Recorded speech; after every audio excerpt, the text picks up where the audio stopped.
भूतले स्वयं रूपा कदा मह्यं ददाति स्वपदान्तिकं वन्देऽहं श्रीगुरु श्रीयुतापदकमलं श्रीगुरुन् वैष्णवांश्च श्रीरूपं साग्रजातं सहगना रघुनाथान्वितं तं सजीवं साद्वैतं सावधूतं परिजना सहितं कृष्ण चैतन्य देवं श्री राधा कृष्ण पादान सहगना ललिता श्री विशाखान्वितांश्च हे कृष्ण करुणा सिंधु दीनबंधु जगतपते गोपेशा गोपिका कांत राधा कांत नमोस्तुते तप्त कांचना गौरांगी श्री राधे वृंदावनेश्वरी वृषभानुसुते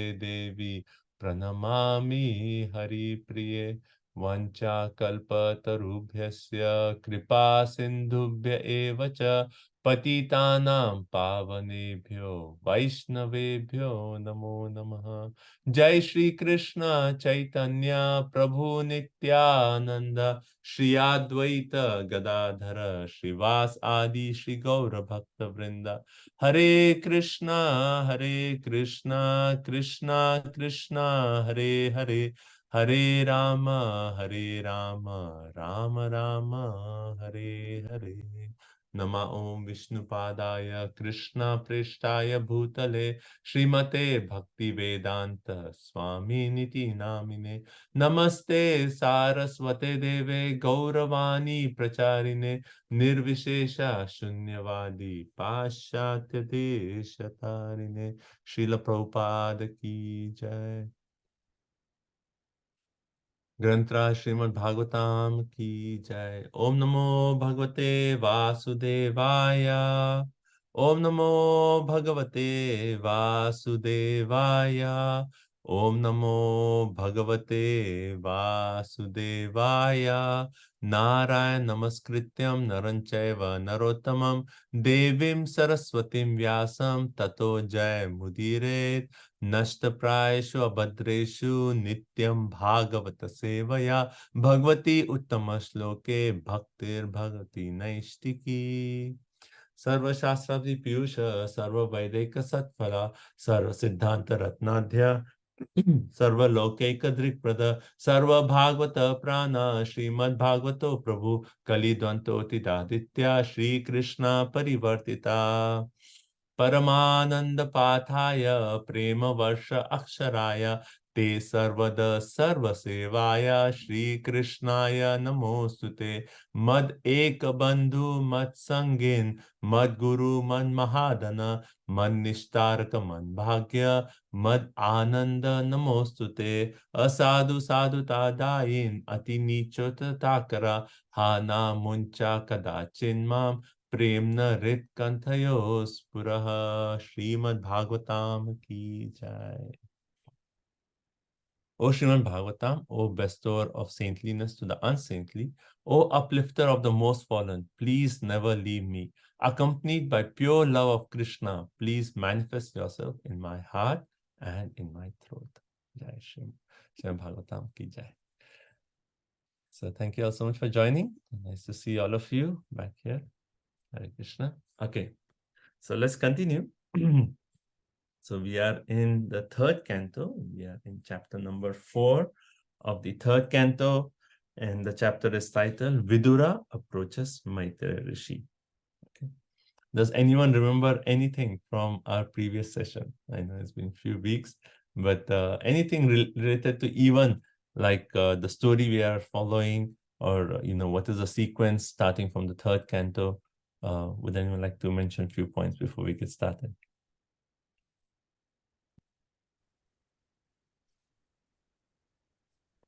Sure. So I think Vidura basically is left Hastinapur and he is visiting the places, and he meets Uddhava, and he tries to inquire about the well-being of all the relatives, and towards the end he asks about Krishna, and Uddhava starts to speak, and then for a Muhurat he is not able to speak, And then later on, he describes that Krishna has left.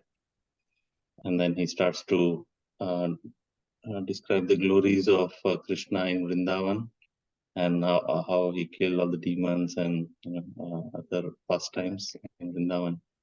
And then I think in the last chapter, we read about third chapter where Uddhava is describing about glories of Krishna outside of Vrindavan. So in Dwarka and the queens, how he married all the queens, how he killed Narkasur and other demons. And then he now starts to describe further pastimes, how Yadus, they went to Prabhas and how they fought with each other. I think that's where we are in this chapter. Thank you, Prabhu. Very nice. Yeah, that's a very nice summary.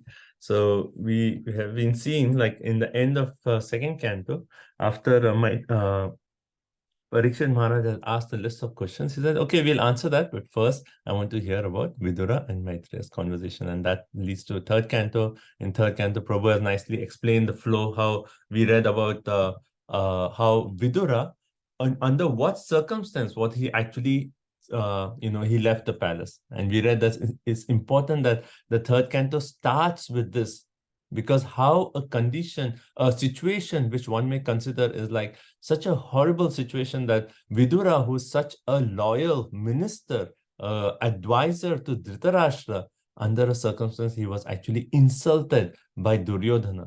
And that insult actually led to the condition where Vidura has actually decided, okay, I am going for pilgrimage. Right? And then he actually goes for pilgrimage, and then we read about how he actually does his pilgrimage and what places he visits. And finally, he comes to the banks of Yamuna, where he actually meets Uddhavji. Right? And then, as Prabhu mentioned, that when he was doing a pilgrimage at Prabhas Kshetra, he heard that, oh, the Yadus have actually disappeared. But still, he had the feeling in his heart that maybe that news is not true. So he asked question, not so much about like, with the mood of like, oh yes, I want to know this, but more out of like an emotional attachment to the Yadus. Right? And he asks this question that how is Krishna, Balaram? And he gives a list. He talks about Devaki, Vasudev, and so many different Yadavas he actually mentions, and he asks how they are. And then, as Prabhu mentioned, that we see from the second chapter of the third canto, Uddhav starts speaking, but first he is actually in the state of ecstasy, which particularly that word was used was Autkantaya, right? Excessive anxiety or excessive attachment to Krishna. He was feeling so much attachment to Krishna that he could not speak for one murat. And then at that time, what did Vidura? Vidura actually realized that, oh, this devotee Uddhav has attained such a state of love of Godhead that he is actually experiencing those higher stages of ecstasy. And that is important. This point is important. I'm mentioning that because further today, we'll actually read how Vidura, he comes to Uddhav and he says like, Uddhav, you please speak. You become my guru and you instruct me. And why does Vidura actually make this point? Because he's already seeing how Uddhav is so elevated devotee, right? So he sees that how for one murat he's unable to speak, but Uddhav then comes out of his external consciousnness and then starts speaking. So the question was more about the annihilation of the Yadavas. But since devotees, they do not like to speak about this final pastimes, hence Uddhava actually started describing the more happier pastimes, where he actually talked of pastimes in Vrindavan, pastimes, that is basically chapter 2, and then chapter 3 goes to pastimes in Dwarka, outside of Vrindavan, and then we come to chapter 4. So finally, at the end of chapter 3, we hear how Uddhav then starts to describe about this entire pastime of the annihilation of the Yadavas, right? And we also described that how this was Krishna was thinking about this as the burden of love, right? Anyone remembers this point? We discussed that Krishna was thinking that the Yadavas are so powerful, and I have to wind up my pastime, but what about the Yadavas? They are so powerful, like how will they finally end up? So that is this burden of love, which is still there, and I have to take care of it. So one point that we see throughout this entire narration of the annihilation of these Yadavas is that starting from the first verse where it was actually mentioned, it is said, this is all by the will of the Lord. And this point that the entire pastime is happening just because of the will of the Lord, the desire of the Lord, is stressed again and again in this section to make the point that the Yadavas are actually the associates of the Lord. And it is not possible that the Yadavas get intoxicated and they fight and they destroy each other. The whole thing is only a pastime. And we read, like, why is this pastime actually shown? Like, yes, Krishna wanted to, so we read about this point in this chapter, I think text 4, where Krishna's heart is actually revealed, where he's actually thinking that, yes, I would say Krishna's heart is revealed, but Krishna is actually thinking, what did he do through his internal potency? First thing, he actually separated the demigod portions and the eternal associates. Right? And we read that how all these eternal associates, they have the aspect of the demigods in them. So he actually separated them. And the eternal associates, they stayed back in Dwarka, and the demigods portions, they came to Prabhashetra. And then Krishna was thinking, okay, now these demigods portions, they need to resume their service in their heavenly planets. Right? So then he was actually thinking, what is the pastime for them? And then he actually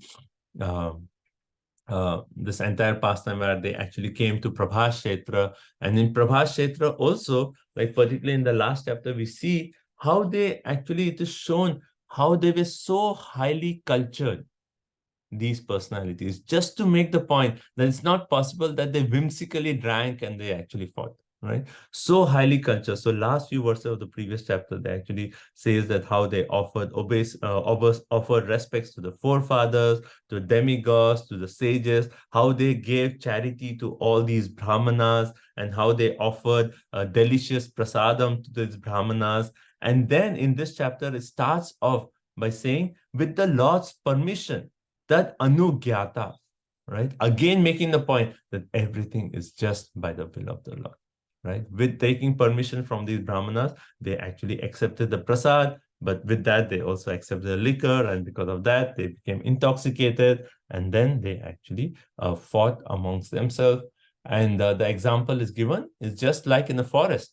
The bamboos, due to friction, there may be fire, but there's no human being who's actually causing this fire. So similarly, it is not any human being who's actually causing this pastime to actually, it is only by the will of the Lord, right? So this point is stressed again and again. And right, so after the disappearance of the Yadavas, then Lord Krishna actually comes to the bank of the river Saraswati, and he's actually already instructed Uddhav before.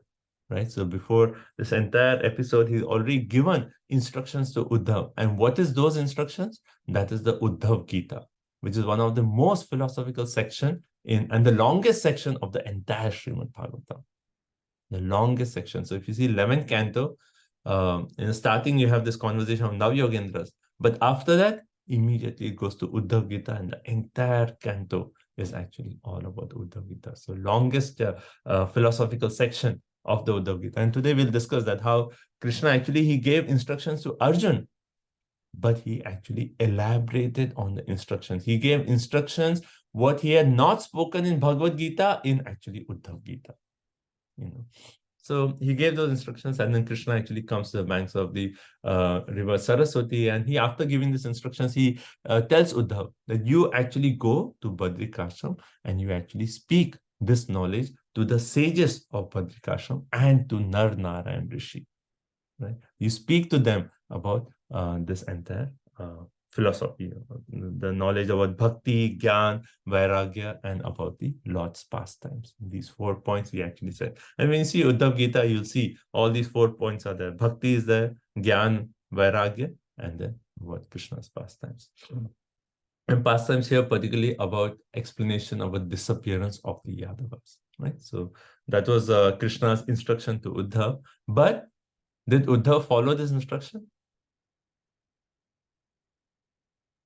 Uddhav was feeling so much attachment to Krishna that he could not bear the separation. So he did not directly go from Dwarka to Badrikashram. He actually followed Krishna, and then he came to this on the banks of the river Saraswati. And last time we had shared this image of you remember the image in the mind. You can think about that form where Krishna, in 4 hands, with like it is described with reddish eyes, he's actually taking shelter of a banyan tree, and it's described that banyan tree is a young banyan tree, right?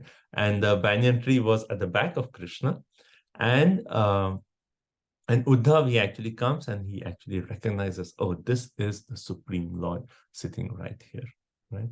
And we read the point that why is it said that Krishna, who actually, even Lakshmi ji takes shelter of Krishna.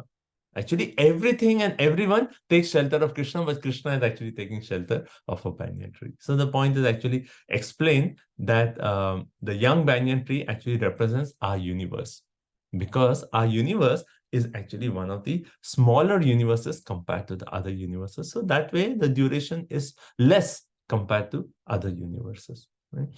So that is one point. And then the other point is the in the first canto, in the 7th chapter, when we saw Vyasadev's meditation, when we read about that, then what did you say?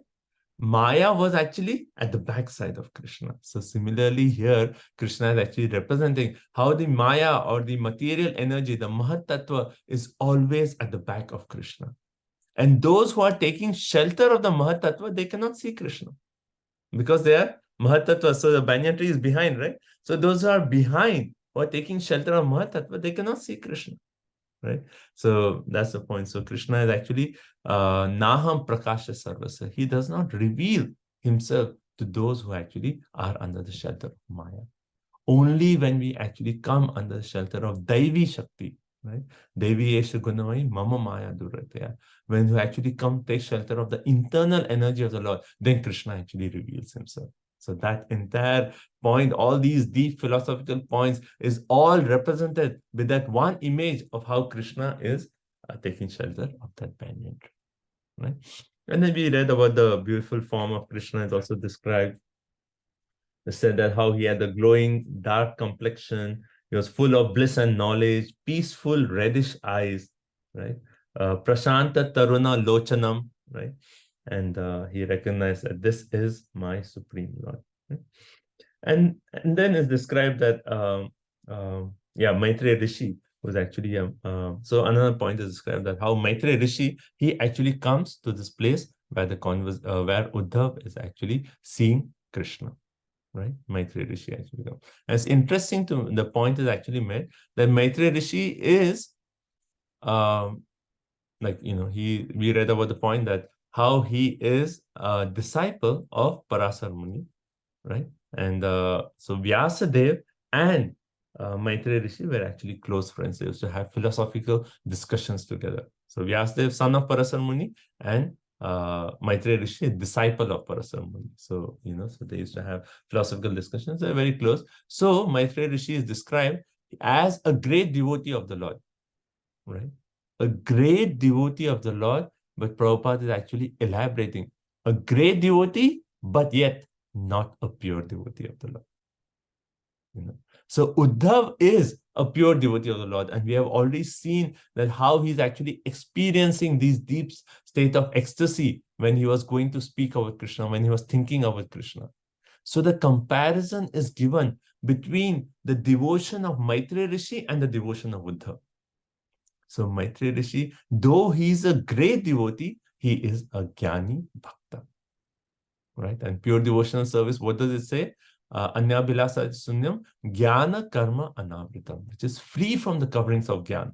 But Maitreya Rishi, he was a Jnani Bhakta, right? Jnani Bhakta, not a pure devotee like Uddhav, right? So that comparison is made, and particularly in text number 10, I think we read up to 12, is that right? Let's see. Yes, Prabhu. Yes.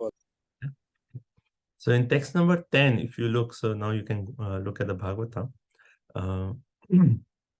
So text number 10 is actually illustrating this point about the difference in the devotion of Uddhav and Maitreya Rishi. So if you see in text 10, it says Maitreya Rishi was greatly attached to Krishna, and he was listening in a pleasing attitude with humility. His shoulder was lowered. that indicating the mood of humility. Yes, Maitreya Rishi was in the mood of humility, was listening in a pleasing attitude, and he was greatly attached to him. So certainly a great devotee of the Lord.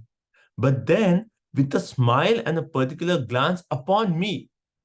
So here itself, our acharyas are making the point that how is Maitreya Rishi described? He is actually described, he is greatly attached to him, like in a different tense. But Uddhav's description is what? In a very personal way, one-to-one interaction, with a smile, with a particular glance upon me. So Krishna is speaking to actually Uddhav. And Maitreya Rishi in the behind, he is actually hearing this conversation. And also the point is actually made that Maitreya Rishi, actually it's not easy to see the Supreme Personality of Godhead. How is Maitreya Rishi actually able to see? Anyone remembers that point? What is the main like two Sanskrit words that are actually used to say that how Maitreya Rishi was fortunate to come to them? The Sukriti, right? There's Agyata Sukriti, that word is actually used. Agyata Sukriti, that yes, Maitreya Rishi, like he's not, like he's a Jnani Bhakta, and to get that direct darshan of the Lord is very, very rare, even for the Jnani Bhaktas. But somehow, by some good fortune, by some Agyata Sukriti, right, Maitreya Rishi happened to be there to actually get that fortune of hearing the conversation between Krishna and Uddhavji. So that's where we are, and right, and then we'll just start off from 11 because that's where Krishna actually starts speaking. Okay. So any comments, questions up to this point before we continue?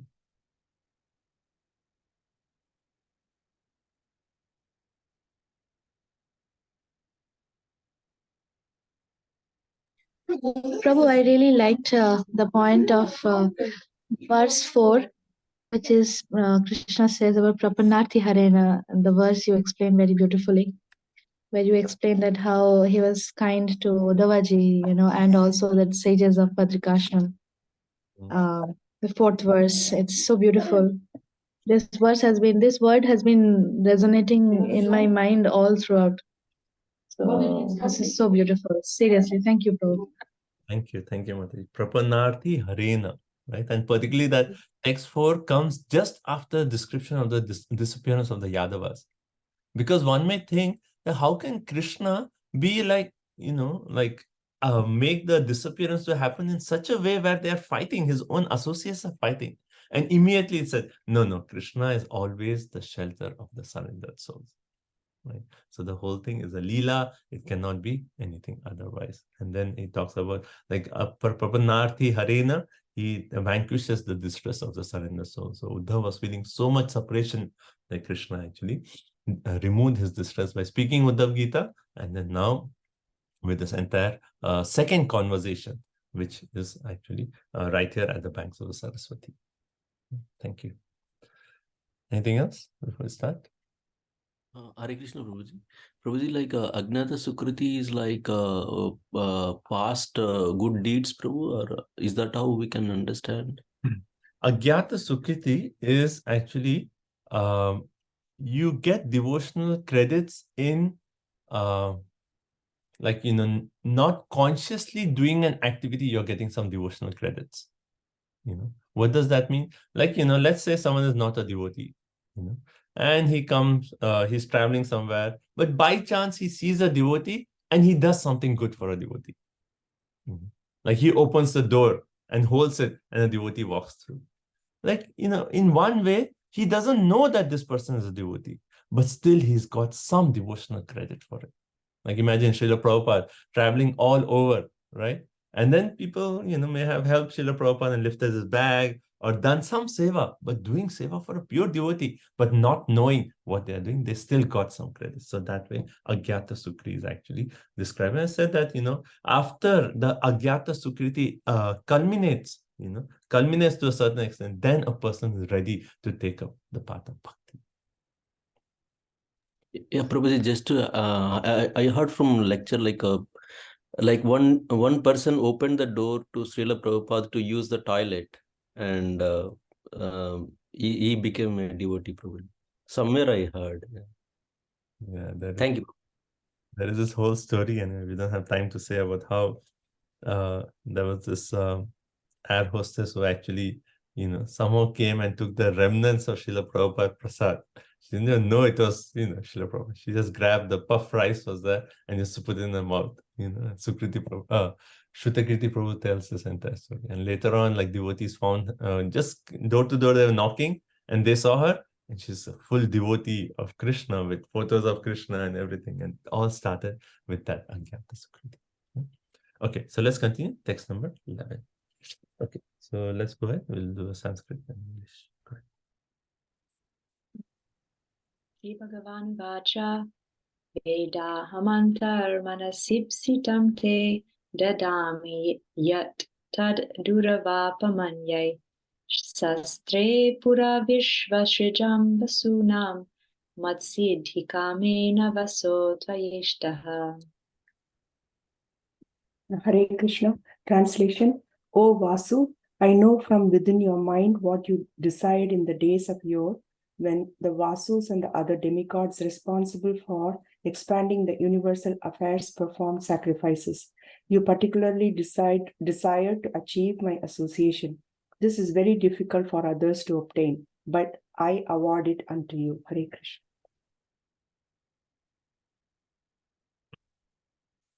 Okay. So, so now Krishna is actually speaking to Uddhav, right? So you have described the scene until this point, how Uddhav has seen Krishna on the banks of the river Saraswati. So now Krishna is speaking, and he says, the first thing that Krishna says, Veda Aham, I know. Veda means to know, right? So Veda Aham, and Antar Manasi Ipsitam. Antaha is within, Manasi mind, Ipsitam, what you desire. And Krishna is telling Uddhav, oh Uddhav, I know what you desire in your mind, right? And when was this? And he says, Satre Pura Vishvasrijam Vasunam, right? So, so Prabhupada explains that when the Vasus and the other demigods, including even Brahmaji was there, they were actually performing this sacrifice for expanding the universal affairs. So Uddhav, we know, is an eternal associate of the Lord, right?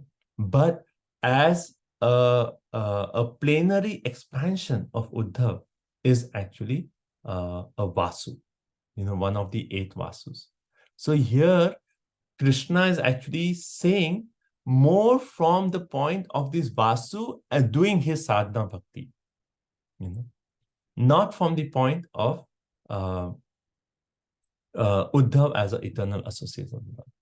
Because for an eternal associate of the Lord, there is no question of that doing a particular sadhana and then attaining perfection.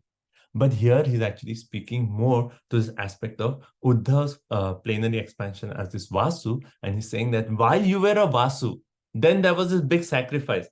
And in that time, you desired something. And what was that? Dadami yat tad duravapam anyahi. You desire something which is actually duravapam, which is very difficult to achieve. And what was his desire? His desire was Mad Siddhi Kamena. Mat referring to me, right? Siddhi Kamena. You actually desire to achieve my association, right? And Tvaya Ishtaha. So, but now something which is very difficult to achieve. What is that? To actually get direct association of the Lord. But I knew your heart. When the sacrifice was going on, within you were thinking, oh, I just want the association of Lord Shri Krishna. And I, as the Paramatma in the heart, heard your desire. And then now I am fulfilling your desire and giving you direct darshan here at the bank of Saraswati.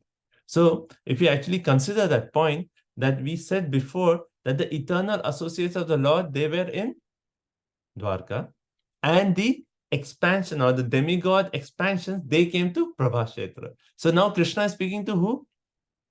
The demigod expansion. So he's speaking to the Vasu and said, oh Vasu, you actually desire to have my personal association, and hence I am giving you this. Because one may say, like, he was always giving personal association to Uddhav. So why is Krishna making that point? So now this point is clear, because now it is the Vasu who's actually come to this banks of Saraswati. The point is clear? You're getting the point? Right? So it is a Vasu who has come here, and Krishna is saying that you desire this, and hence Though it is very difficult, is Dura Vapam. Very difficult to achieve the personal association of Lord. But I am giving you this association. Okay. So Prabhupada in the purport. Prabhu, Yeah. Prabhu, then how is it like because Uddhavaji, he did not go to Dwarka when the distraction happened. So at that time we can figure out that there was two. But here Uddhavji he was not there at the time when annihilation everything, but he is with Krishna at this point. Then he is both, right? Uddhavji, the eternal associate, as well as the Vasu at the same time. Now, right now when Krishna is speaking.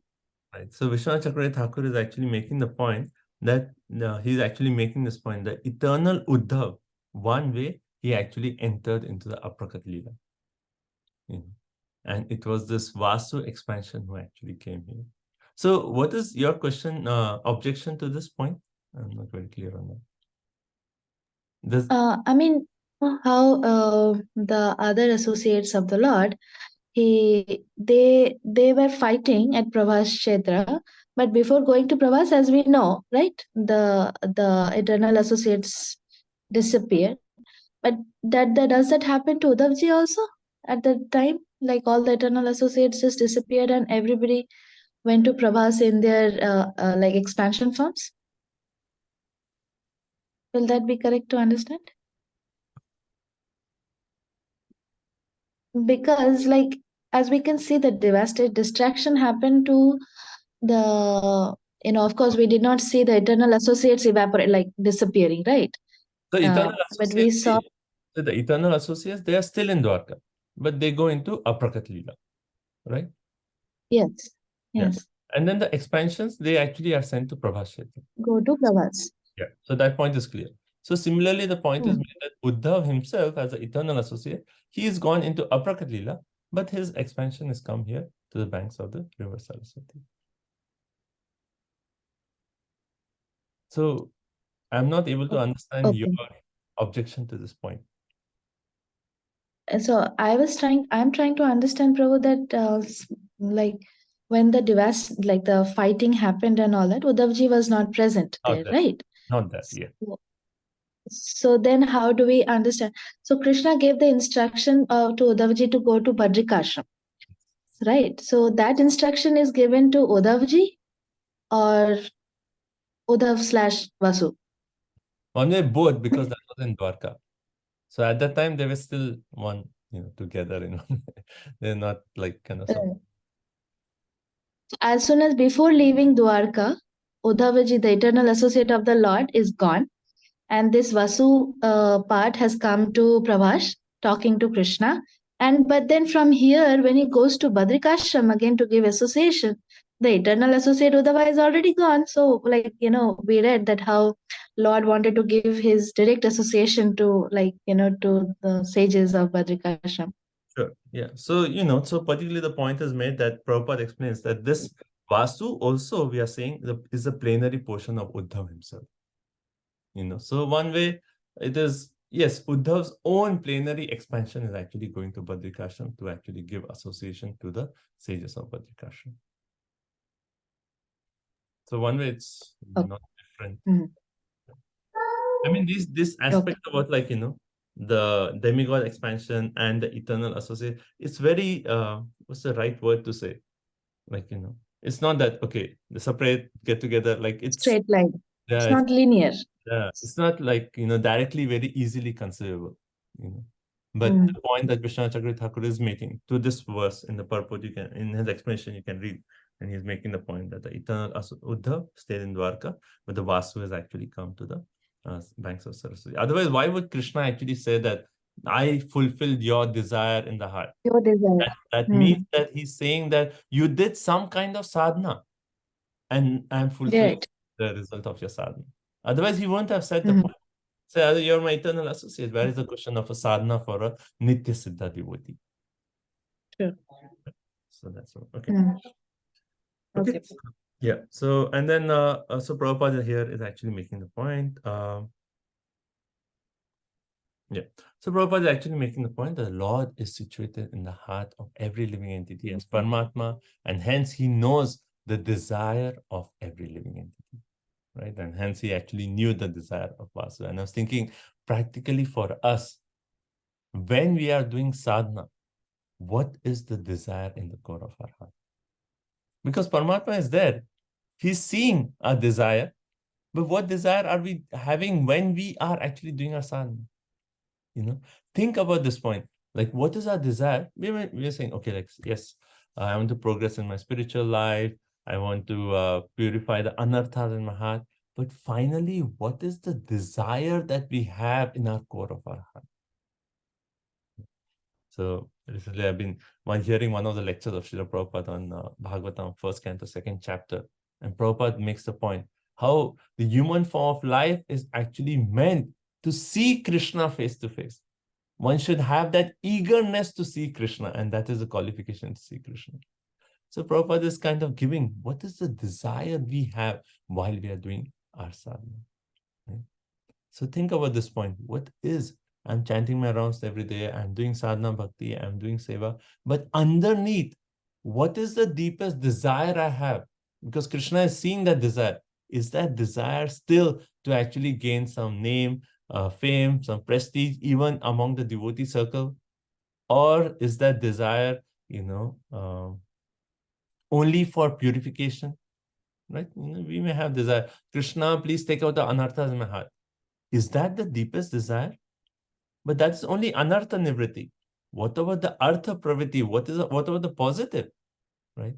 We just don't want to take out the negative. We want to get the positive. What is that positive desire? Right? And we sing many of our bhajans, like every day we sing Tulsi Aarti, right? That is like a very, very wonderful bhajan to meditate on, to actually say, oh, this is my desire. Mora e abhilash, vilas kunje diyovas. That is my desire. Nayanehe dipo sada yugalur parasi. So I can always see those beautiful pastimes of Radha and Krishna. That's the desire. So here we see how Krishna as a Paramatma is saying, I was there. I'm in your heart. I knew your desire, and now I'm actually fulfilling it, though it is very difficult. Right? So Prabhupada in the purport also quotes, based on what is our desire, Krishna will reciprocate accordingly. Right? And he also quotes, Sarvasya chaham hridi sannivishto. Right? Krishna is seated in the heart as he's seated in the heart of every living entity. So he knows what is our desire. And Prabhupada says, everyone is at liberty to desire as he likes. You could do sadhana bhakti, but desire something else. Everyone is, but the desire is fulfilled by the Lord, right? So man proposes, God disposes. Prabhupada says, right? So we could have so many desires based on what is our karma, or based on what is our sadhana. Based on that, Krishna will actually reciprocate, right? But here, Uddhava actually desired, as a Vasu, he actually desired to have direct association of the Lord. So if our desire is to have that direct association of the Lord, then Krishna will fulfill that desire. Yes, one day we will get that direct association where we can see Yugala Priti, the direct form of Radha and Krishna.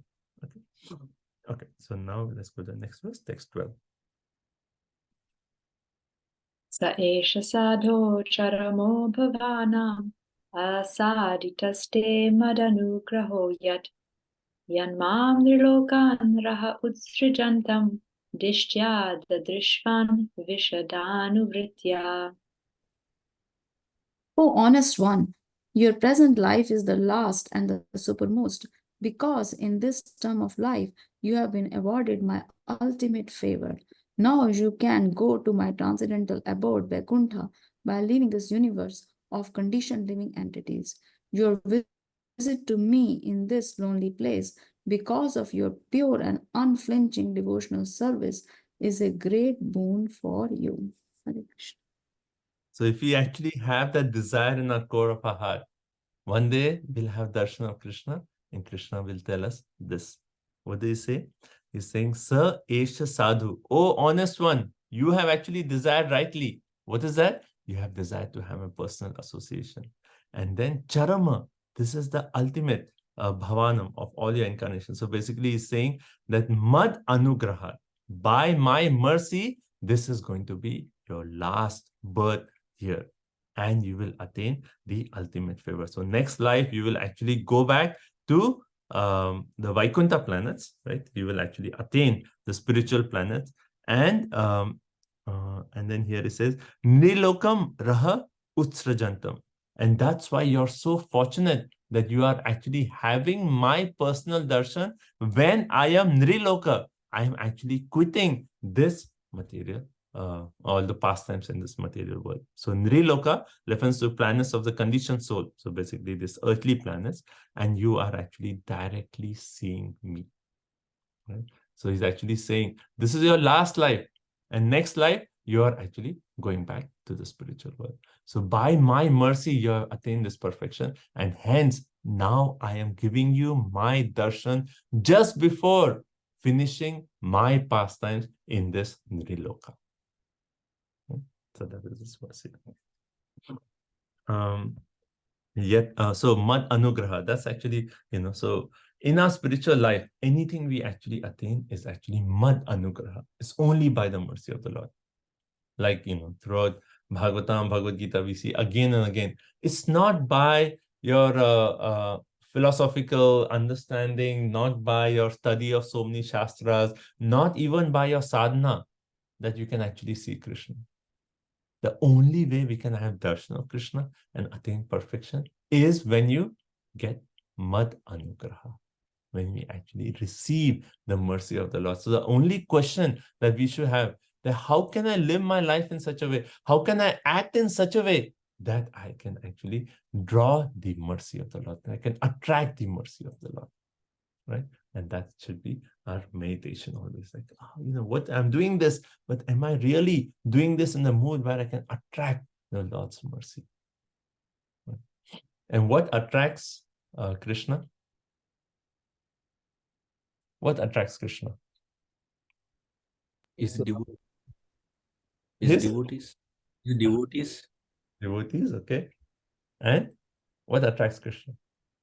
Service. No, Devotees. for us, what is Devotional service, transit. in the first chapter of Nectar of Devotion, Rupa Goswami elaborates. He says 6 qualities of devotional service, but he ends with Mad Akarshani. That bhakti, which comes to a stage of pure devotional service, that is so attractive to Krishna that Krishna himself is conquered by that bhakti. Right? So coming to that, so we have to come to that stage of pure bhakti, and then Krishna is attracted by that. He is like irresistibly pulled by that devotion, and he'll grant us his mercy. But while we are reaching that stage of pure devotion, we take shelter of the pure devotee. We take shelter of a guru, we take shelter of Srila Prabhupada, and through them, we are actually receiving the mercy. So Mad Anugraha, right? Mad Anugraha. Right. And also the word, another important word is Vishada Anuvritya, right? So that is what is attractive to Krishna is Vishada Anuvritya. That means unflinching devotional service. Not devotional service which is contaminated by the 3 modes, or devotional service contaminated with other desires, abhilashita, right? Other abhilashas, right? Or devotion which is contaminated with jnana and karma. No. When we come to that Vishada Anuvritya, unflinching devotion to Krishna, then Krishna is attracted. Then Krishna will give Mad Anugraha. Unlimitedly, he will bestow his blessings upon us. Right? Okay. Right. And also Prabhupada makes a point that Uddhava was fortunate to see him even at that time, and thus receives the Lord's permission to enter Vaikuntha. So Anugraha, the mercy of the Lord, comes in the way where the Lord says, okay, now you have my permission. You have perfected your sadhana. You have come to a stage of Vishada Anuvritya. Now you can go back. Go back to Godhead. Right? Okay. Right. And also Prabhupada makes the point that here it's said that I am quitting. The word particular uses Utsrijantam. I am quitting these pastimes. So Prabhupada says, actually the appearance and disappearance of the Lord, it's not that the Lord is actually quitting his body, but it is just like the sun, appearance and disappearance. So we have discussed this point, right? So Prabhupada elaborates. So Lord is simultaneously both in Vaikuntha and everywhere within, and also without Vaikuntha. So his appearance, disappearance is more for us That we see that, oh, Lord is appearing and disappearing, but the Lord is always eternally present. Just like the sun is always present. It is only for us we see the sun is rising, sun is setting, right? So we have discussed this point. Okay. So let's go ahead. Text 13. Pura maya proktamajaya nabhye padme nishanaya mamari sarge jnanam paraman mahimavabhasam yatsurayo bhagavatam vadanti. Hare Krishna. O Uddhava, in the lotus millennium, in the days of war, at the beginning of the creation, I spoke unto Brahma, who is situated on the lotus that grows out of my navel, about my transcendental glories, which the great sages describe as Srimad Bhagavatam. Hare Krishna. So he's actually saying, so what has Krishna, so 3 verses Krishna has spoken. First is actually said, I know your desire, you desired me and hence I'm giving you a darshan. Second, he actually says that this life is your final life. Now you can go back home, back to Godhead, right? Bye-bye Anugrah. And third is actually making the point that I gave this knowledge. So if you see this word, Pura actually means in the days of yore. So it is saying that, okay, so in this verse, we can see divided into when, whom, and what, right? So when did this happen? So Krishna is saying in the days of yore, particularly here, it is actually referring to Adi Sarge. Adi Sarge means in the beginning of creation, the first day of creation, right? Adi Sarge. So when did this happen? In the first day of creation, the beginning of first day of Brahma, the beginning of creation in the Pura, in the days of yore. And then what happened? What happened? Here it says, Jnanam Param Mat Mahima, right? Jnanam Param Mat Mahima. I gave the Param Jnanam. I spoke the Param Jnanam and Mat Mahima, my own transcendental glories, right? I spoke that transcendental knowledge which avabhasa Mat Mahima, which clarifies my transcendental glories, right? I spoke that. And to whom did he speak? Right? So when we did, what we did, and to whom did he speak? Then he said, Ajaya. Ajaya means Brahmaji himself. Nabhye Padme, who was actually born from Nabhi, right? From the navel of Vishnu, right? On top of what? A lotus, Padme, right? So you can see if you divide this, like break up this verse, then you can say Krishna is saying when he spoke, what did he speak, and to whom did he speak? And then it says that what he spoke, that the Surayaha, the great learned sages, they say this is the Srimad Bhagavatam. Right? So what Krishna spoke to Brahmaji and in the starting of creation is the Chatushloki Srimad Bhagavatam. Right? So we discussed this Chatushloki Srimad Bhagavatam, right, in the previous canto. So that is basically what Krishna. So you remember in the second canto, which chapter is that? Chatushloki Bhagavatam?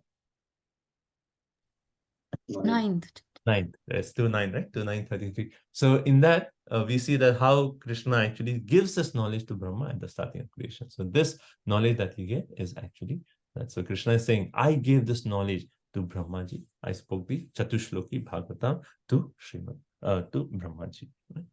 Now, Prabhupada in the purport clearly actually makes this point that because this verse is saying that Param Jnanam, that Chatushloki, it actually clarifies Mat Mahima.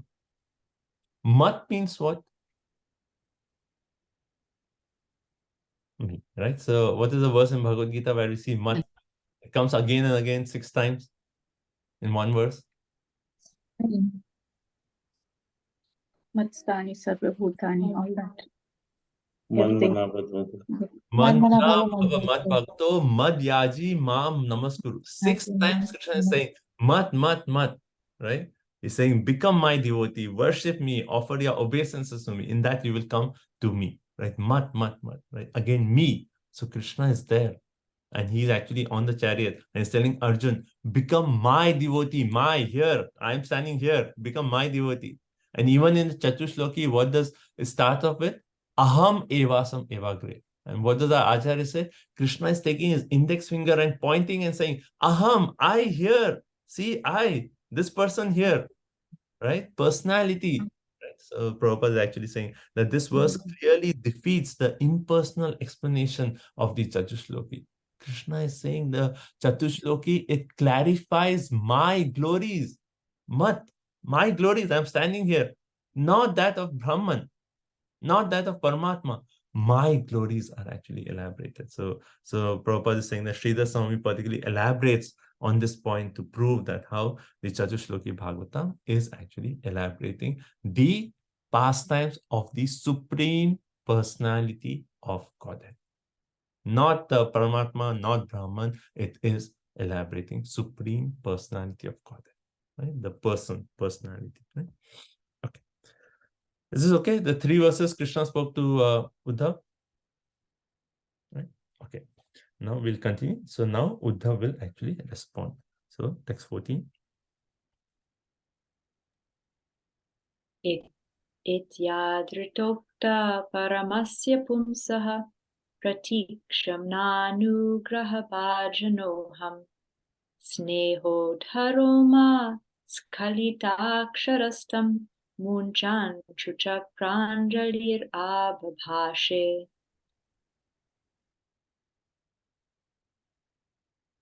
Who's next? Hare Krishna. Uddhava said, O Vidura, when I was thus favored at every moment by the Supreme Personality of Godhead and addressed by him with the great affection, my words failed in tears, and the hairs on my body erupted. After smearing my tears, I, with folded hands, spoke like this. So basically in 3 verses, he said, like Krishna has said in the 3rd verse, that I gave this knowledge to Brahma, right? And after that, it's not that he stopped at that point. He actually spoke that knowledge to Uddhav. That same knowledge that Krishna gave to Brahma, that Chatushloki, he spoke to Uddhav, that knowledge plus something more, right? We'll come to that plus something more later, right? So, but here in this verse saying, thus Adrita, being favored by the Lord actually spoke this knowledge of the Chatushloki Bhagavatam to me, right? Okay, and then it says Paramasya Pumsaha of the Supreme Personality of God. Pratikshana Anugraha. Again, second time in today's class, we are seeing the word Anugraha. Anugraha means mercy. And how is the Lord's mercy manifested here? In the form of instructions, in the form of knowledge, right? So Lord's mercy comes in the form of, realizations in the core of our heart, or, personally for us, sometimes the Lord's mercy comes through devotees giving us some personal instructions, right? So it's all anugraha. So here, Uddhav is receiving the anugraha of the Lord by receiving that entire knowledge that Krishna spoke to Brahmaji, right? And anugraha bhajana, considering me the object of favor. And then when Uddhav received this knowledge, then what was his experience? Then here it says, Uttha Roma Sklalita, right? Uttha means eruption, right? How we say it? Uttha, like standing up. So standing up of hairs on his body. Skalita, slackened aksharaha. And then it says muncha, smearing. So basically it's described when he heard this knowledge, then my words failed in tears. He was going to speak something, but he couldn't speak because of tears flowing through his eyes. The hairs on body were standing on end. But then he wiped the tears and then he spoke to the Lord. Right? So next few verses, from 15 up to 18, next 4 verses, we'll hear of what Uddhav spoke to the Lord himself. Right? Okay.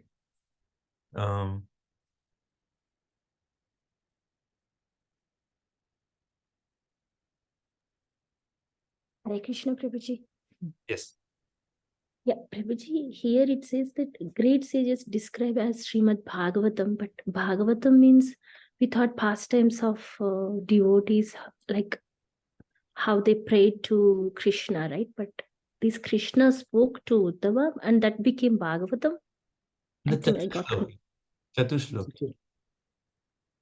So Krishna spoke to Brahma Chatushloki Bhagavatam, that is described in the Bhagavatam, not as Bhagavatam, right? No, but we discussed when discussing Chatushloki Bhagavatam, we said how these 4 seed verses are the seed through which the entire Bhagavatam are actually manifested, right? Just like a seed. Like you have a seed. From the seed, the entire plant comes, right? So similarly, these four are the seed of the Srimad Bhagavatam. Right? So from this, the entire Srimad Bhagavatam has actually evolved, or but those four Chatushloki are the seed verses. You understand? Okay. Yeah. So that Krishna gave the Chatushloki, the four verses, to Brahmaji. Yeah. So, and then all these sages expanded that one, Prabhuji. No, but here it is saying that the sages are saying that the Chatushloki is the Srimad Bhagavatam. Let's consider that knowledge that Krishna gave Brahma as the Srimad Bhagavatam. The Chatushloki is the Srimad Bhagavatam. And when it's expanded, that's the Bhagavatam. Right? Same Bhagavatam, right, Prabhuji? What we are reading now is same Srimad Bhagavatam. Yeah. Srimad. And one more, Prabhuji, in the previous verse, it says Vaikunta. Vaikunta means Goloka Vrindavan here, Prabhuji. We need to understand as that one. Well, Vaikuntha means spiritual planets. Now, specifically, which spiritual planet? That depends on, in the context that we are reading. Right? So, Uddhav, we know he is residing in Dwarka and also in Vrindavan. Right? He is in both places. So, that is a specific Vaikuntha planet, but he has gone back to the spiritual world. That's the main point. Thank you, Prabhuji. Prabhuji, one more related. So, I think in that context, it's the Vasu who got so-called promotion from demigod to the Vaikuntha planet, not the Uddhav going to Vaikuntha, correct? Is that the right understanding? Yes, Prabhu. Okay. Yeah. Thank you. So now where did this Vasu go? Like, is it because it says a plenary portion of Uddhav, right? This Vasu is a plenary portion of Uddhav.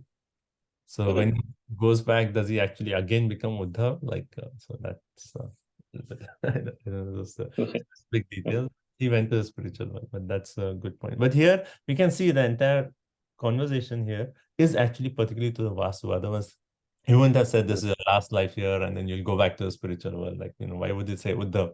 Uddhav is anyway an eternal associate. Thank you. Okay. So after hearing when he was thus favored by Krishna at every moment, then he had this sense of ecstasy, but then he wiped those tears and then he spoke as follows. Right? So at this point, like, I'm just seeing the flow of, okay, that's good. Yeah. Okay, so let's continue now. Uddhav will actually start speaking. Okay, up to this point, everyone? Good. Okay, let's continue. Text 15. Prabhuji, sorry, I also have a question. So, like, it's like Bhishma Pitamaha, he's also one of the Vasu, Prabhuji. Yes. So, is the same condition, like he also went back to Godhead, or where he went, Prabhuji? I mean, Bhishma Pitamaha also, like we read, like he's a pure devotee of Krishna. Right? So he also, like after he finished that, then he went back to the spiritual world, for sure. Okay. Yeah, so, but his condition is also the same like Uddhav and the expansion of Vasu, something like that. Yeah. I think Bhishma also, in that way, one way he is eternal associate of the Lord, at the same time there's the Vasu. I think even for Bhishma, there is this both of these aspects is there. Because it's not so much of like, Bhishma, he did so and so sadhana and then he attained perfection. He was actually always a devotee of Lord Shri Krishna. So that's what, we can see is, did a jiva go through certain sadhana to become a pure devotee, or was he already a pure devotee? And that makes a difference, like whether he's sadhana siddha or nitya siddha. If he is like he came and he is always a devotee of the Lord, then he's a nitya siddha. He didn't have to go through the sadhana. But Prabhupada makes a point that once they attain perfection, whether sadhana siddha or nitya siddha, it doesn't matter, because both of them are now eternal devotee. But if they have some sadhana, means some purification and cultivation of devotion, then they are sadhana siddha. So that way the Vasu can be considered that maybe there was some sadhana for him to attain perfection. But yeah, even with Bhishma, there was, I think both of these aspects have been there. Thank you, Prabhuji. Okay, so let's continue. 15.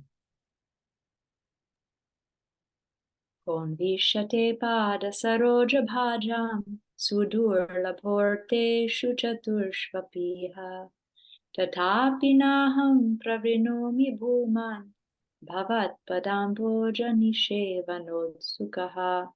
O my Lord, devotees who engage in the transcendental loving service of your lotus feet have no difficulty in achieving anything within the realm of the four principles of religiosity, economic development, sense gratification, and liberation. But, O Great One, as far as I am concerned, I have preferred only to engage in the loving service of your lotus feet.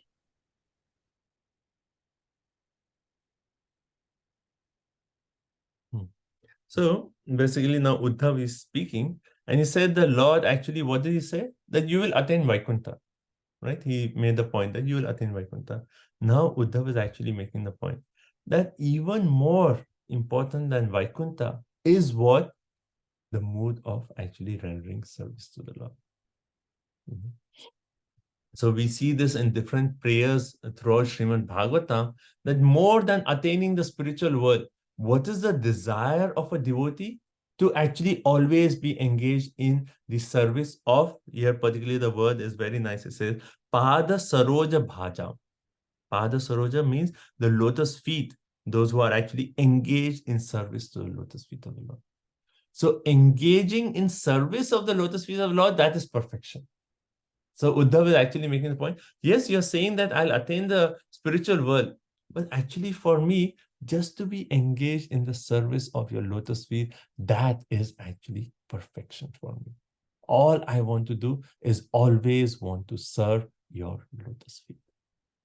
And then further he actually says, Sudullabho artheshu charteshu apiha. Right? So for devotees, actually it is very easy for them to attain anything. Like there's no difficulty for them to attain the four principles of dharma, artha, kama, and moksha. That's for devotees, even liberation, they can easily attain. But what does Uddhav say? I don't want all these. What I want is Oko na Isha, is actually saying, oh my Lord, all I want is, right, in spite of this, Tatha api na aham. So I do not prefer this perfection of this dharma, artha, kama, and moksha. What I want is pada ambuja nisevana utsukha. I just want to always be engaged in service of your lotus feet. Right? So that is Uddhav's prayer here. And we see this prayer throughout Srimad Bhagavatam, that even though there's an opportunity for liberation, but more important than liberation is actually to be engaged in the personal service of the lotus feet of the Lord. Right? Like I have preferred only to engage in the loving service of your lotus feet. So particularly the word that is ni sevana. Seva, right? How we say seva, devotional service, seva, to actually engage in seva. And utsukaha. Utsuka is a very nice word. That eagerness or that enthusiasm to always engage in service of the Lord. And Prabhupada uses the word anxiety. Anxiety. How we be anxious to serve the Lord, right? Where we, every moment of our existence, we are thinking, how can I serve the Lord? How can I serve the Lord? Right? So once Prabhupada actually made this point, I think it was Tamal Krishna Maharaj who asked Prabhupada, how can we actually make advancement in our spiritual life? And Prabhupada said, through anxiety. What kind of anxiety? Anxiety of rendering service. And he said, like how Mother Yashoda, she is always in anxiety that, oh, is Krishna eating the best quality butter? Is he going and still stealing butter from outside? Is he still not happy with my butter? And is he eating enough? Or he's going out, now he's starting to take the cows outside.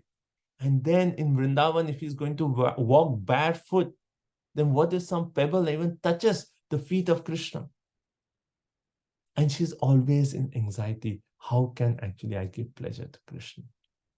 So that state, Uddhav is actually saying, all I want is to be engaged in that mood where I'm always anxious to serve you. That is perfection for me.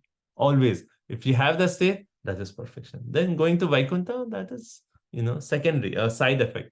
More important is the service. Right? And then Prabhupada in this purport, he actually makes a point. Oh yeah, he talks about 5 kinds of liberation. right? So there is 1 positive and 4 negative. Sarupya is to actually attain the liberation where one attains the same form as the Lord, Sarupya Mukti. Sayujya is to merge into the Brahma Jyoti. And here, right, so Prabhupada is actually making the point that devotees, they can attain the perfection of Dharma, Artha, Kama and Moksha, but a pure devotee as Uddhav refuses to accept all these facilities, even up to the point of liberation. Only if the liberation is conducive to his service to Krishna, then he'll accept it. But if his liberation is not conducive to his service, he would actually prefer to be engaged in service rather than to achieve liberation. Right? So very beautiful verse. Right? I do not accept these things which are attained automatically, since I'm enthusiastically engaged in serving your lotus feet. What use do I have for Gyan or anything else? All I want is service to your lotus feet. So personally for us, when what does this mean for us? Like one point that we can think of at this point is to actually be engaged in the service of the Lord is actually our greatest benediction. Like especially if we are doing seva, and sometimes we maybe like weekly we are coming and doing like cooking seva or dressing the Lord. And because we are doing it every week, we may take it for granted that, oh yeah, again today is so-and-so day, I have to go dress the Lord, I have to do seva. But actually when you see this prayer of Uddhav, we can actually say the opportunity to do some seva is actually the greatest benediction. What more is there? I'm actually serving the Supreme Personality of Godhead. That's the first point. And the second point, is we may be like, because through the nature of the material world is we get so many problems, and we may say like, oh, Krishna, just get me free, so many problems. Let me get free from this material world. But that is not the best desire.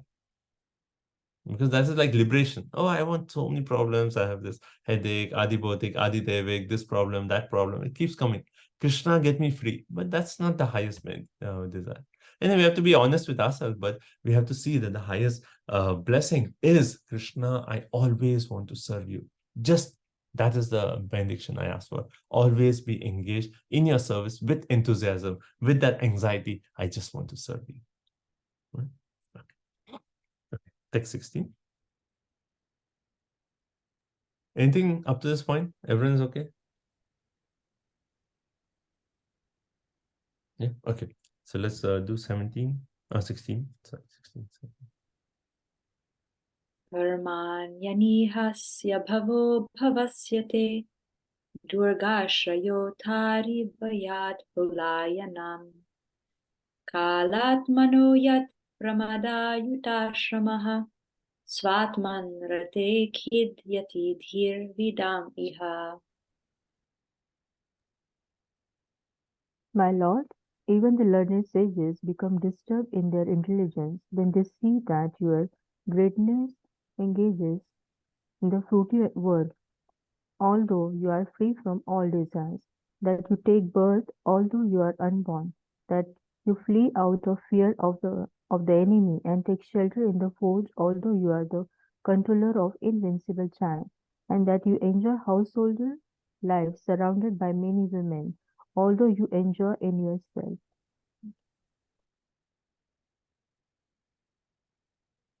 Okay.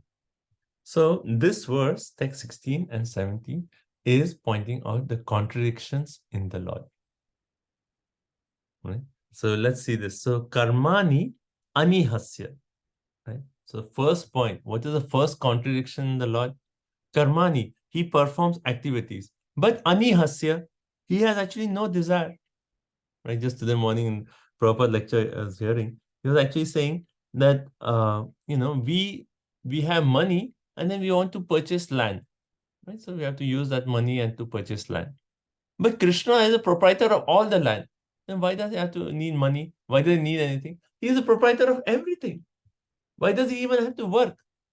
So here it is, the first contradiction is karmani, but still he performs activities, even though he has actually no desire. Right? And what activities? So many activities. When Krishna came, he lifted Giriraj Govardhan. Right? Now, one may say, like, yes, there's activities of like creation, maintenance, annihilation, but that is all through his external energies. So that we won't consider activities because that's his energy is working. But what about Krishna coming and lifting Govardhan hill? That's an activity, but he has no desire. Why is he actually performing activity? So first contradiction. Second one, it says bhavaha abhavasya. Bhava means what? Birth. Abhavasya. The unborn is actually taking birth. Like we say, our spiritual life, we want to get free from the cycle of birth, death, old age, and disease. We want to get free from birth, death. But here, the unborn is actually taking birth. Why is he doing that? Right? So second contradiction. Bhava, bhavasya. Right? Bhava, abhavasya. Right? So one who is unborn, he's actually taking birth. Then third is Durga Ashraya. Right? And then it says Thari Bhayat Palayanam. Right? So one who is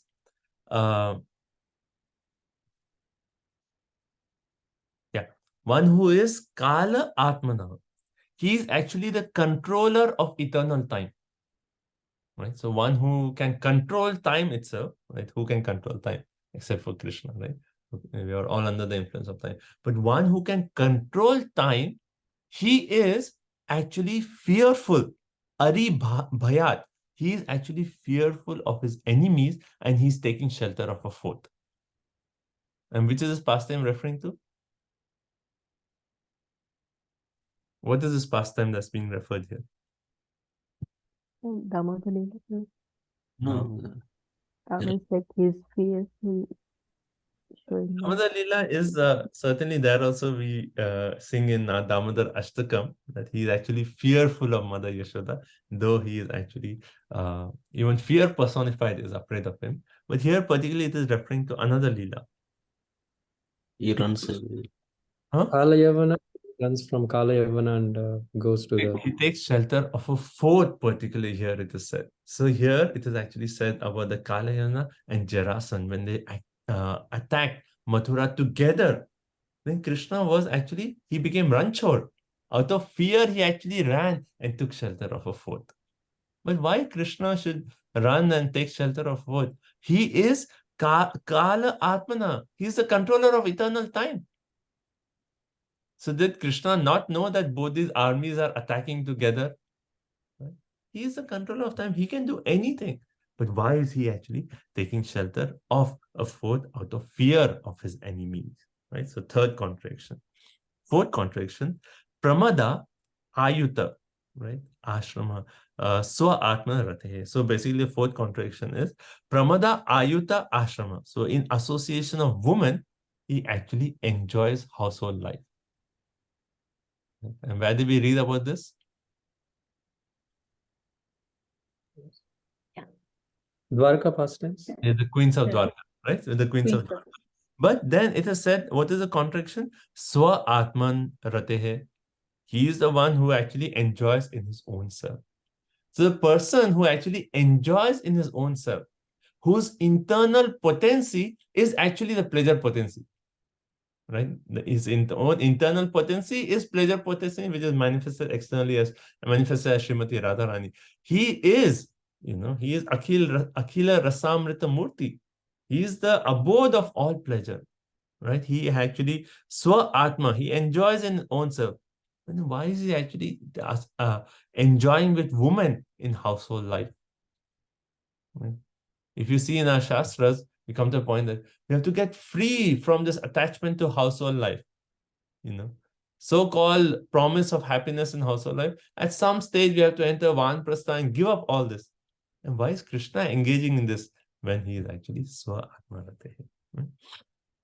And then this verse concludes, Khidyati Dhiya Vidam Iha. That even the intelligent, those who are Dhiya, those who have the intelligence, even they are disturbed to actually understand all these contradictions in Krishna.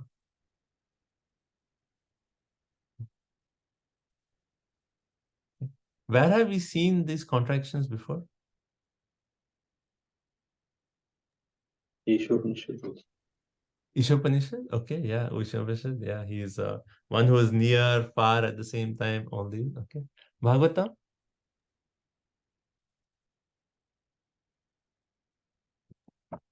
Queen Kunti's prayers. Yeah, Queen Kunti's prayers. Again, there's the entire section where she talks of the inconceivable nature of the Lord. It is in first canto, 8th chapter, and this starts with text 30 and 31, where she actually again makes the point how fear is afraid of you, but you are afraid of Mother Yashoda, right? And second point, she says, you are Aja, but you actually take birth. You are Akartuhu, like you don't have nothing to do, but still you act, right? So similar points, right? And hence no one can actually understand you. You are equal, yet you are the abode of conflicting qualities. So Queen Kunti is actually saying, you're the abode of all conflicting qualities. And here Uddhav is actually speaking of those contradictory qualities. Okay? Now, there's a very, very important point in this. Okay? Now, how can we understand? Can someone explain these contradictory qualities? Like, why does the Lord act when he has no desire? Who can explain this? To reciprocate with his devotees. Okay, so to reciprocate with his devotees, he's actually lifting Govardhan Hill, even though he has nothing to do. Okay, and now why does he take birth when he is unborn? Similar point. To right? fulfill the desire of the devotee. So To fulfill annihilate the miscreants. Okay, to annihilate the miscreants, but he has nothing to do, right? I mean, annihilate the miscreants. Anyone else can do it, but why is he actually doing it? Then what about the point of fear? Why is he fearful when he is Kala Atmanaha? He is the controller of eternal time. Just to enjoy the rasa, the relationship with his devotees. Okay, to enjoy the rasa relationship. That fear is also one of the secondary rasas we read in Nectar of Devotion, right? Bhaya. So he wants to also experience that. So, okay. And then the last one about enjoying a woman in the association of women, though he enjoys in his own self. That is also reciprocation, bro. That's also reciprocation. Okay, so very nice. So you have explained this, right? So now, in the purport, you see like Prabhupada in general is explaining that yes, we talk of activities, we talk of birth, right? All these things we talk of fear, but all those are not mundane. They are not material. They are all transcendental, right? So all the activities, like he has nothing to do, but the activities that he does is actually not material. It is transcendental. It's completely spiritual, right? We are different because we have some desire. We do material activities, but when the Lord does activities, when he takes birth, when he experiences fear, or when he exchanges with the queens of Dwarka, all that is completely transcendental. And that in one way explains all these contradictions, right? Explains all the contradiction by actually making this point that, it's totally different. It's at a spiritual level. It is completely like, people of this material world cannot understand why he's acting, why he's experiencing fear, but only those who actually are devotees can say that, oh yes, it is transcendental, and hence we understand. So have we resolved all the contradictions? Yes? Now, if we say yes or no? Yes? Okay.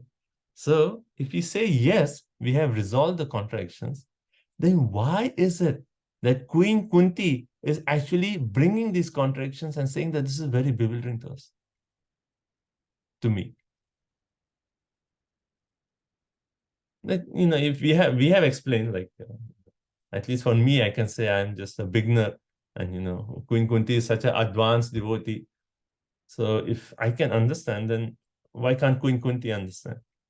Then why is it actually in her prayers, she's actually making this point? You're the abode of contradictory qualities. It's for the common people to clarify for them, right? Okay. There is something more here. See the point here, and this is like a very, very important. We hear about this contradictory nature, but the main point here is as soon as we say, that, oh, now we understand Krishna. Now we understand the contradiction in Krishna. That means that is not very intelligent. Vishwanath Chakravarti Thakur is saying. That means that you have not come close to Krishna to really understand Krishna. Those who really appreciate Krishna, they want to accept that Krishna is the abode of contrary qualities and we cannot understand Krishna. This is the glory of Krishna that he has all these contrary qualities. We don't want to understand with our tiny intelligence and saying that, oh, this is this and this is this. At a particular level, when we don't have faith, we may have to explain this just to give us some faith that, oh, yes, Krishna is the supreme personality of Godhead, and yes, all his activities are transcendental. For sadhakas, initially, we need that. But for those who really relish Krishna, Uddhav, such an elevated devotee, how can he not understand? Why is he bringing this up? Because they want to accept that Krishna is the abode of contradictory qualities. Right? And that is the glory of Krishna. That is the glory of Krishna. And you want to glorify Krishna by saying, oh, that absolute truth, he speaks lies. It's not a contradiction, it's the glory of Krishna. So through the contradiction, these devotees are actually saying this is actually the glory of Krishna. This is the inconceivable nature of Krishna. Because as soon as we say, now I have understood Krishna, that means with a tiny intelligence, we have conquered Krishna. But that is not very intelligent. That is not high level of devotion. When we become advanced, we say, yes, my Lord is so glorious that even though he has nothing to do, he still acts. And that is the glory of the Lord. So Prabhupada makes this point. Even in the starting of the purport, he says, pure devotees of the Lord are not very much concerned with philosophical speculation in regard to transcendental knowledge of the Lord, right? Nor is it possible to acquire complete knowledge of the Lord. As soon as we explain these contradictions, we say, oh, now I know Krishna. But here is saying, no, it's not possible to know Krishna. Whatever little knowledge they have about the Lord is sufficient for them, because devotees are simply satisfied in hearing and chanting about the transcendental pastimes of the Lord.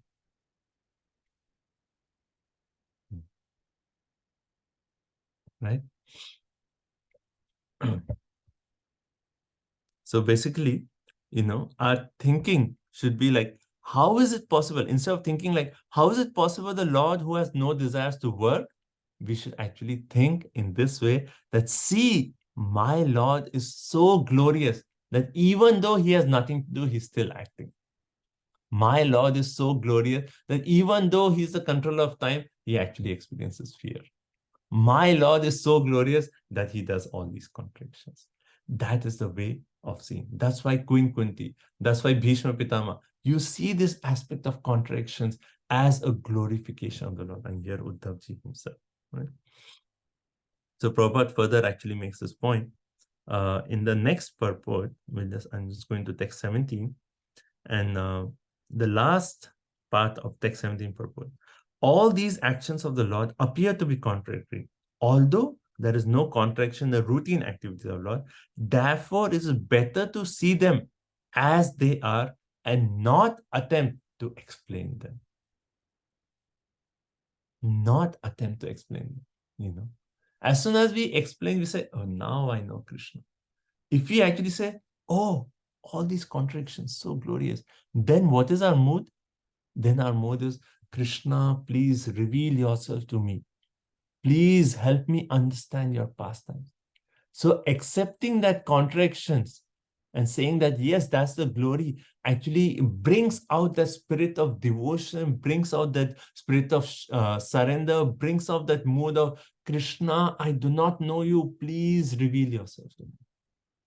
And that is the mood that is actually more pleasing. That is actually the mood of the devotees of the Lord. Like Queen Kunti, when she says all this, what is she saying? Krishna, you please stay here because I don't know you. I want to know you. You please stay here. So I can, if that problems also they have to come, let them keep coming. But you please stay here because I don't know you. I want to know you. Right? And that is the mood of a devotee. We are praying to Krishna. Krishna, please reveal yourself to me. I cannot understand you. Is that point okay? It's a very, very, wonderful point and a point to meditate on. And we often hear about contradiction, but here is the key point. that Prabhupada so nicely explained. Right? So Uddhava, Prabhuji, Yeah. so like it itself is like a contradiction, Prabhuji, that we are understanding Krishna, but simultaneously we are not understanding Krishna. Is the same thing. yeah, so one way with our, see, why does Prabhupada try to explain this? Because for our neophyte stage, we need some explanation. Otherwise, our faith in Krishna is not there. But once who have already reached that faith, in that stage of devotion, where there's complete faith in Krishna glories, at that stage, then these contradictions becomes ornaments in their devotion. So it is at different stages of our bhakti how these contradictions are taken. So Prabhupada is explaining, right? He's actually saying in the purport, he says, the solution is that the Lord has nothing to do with that. So Prabhupada is explaining, because we need that faith to understand. But once we elevate, we come to a stage, then we say, yes, that contradictory, that is the glory of my Lord.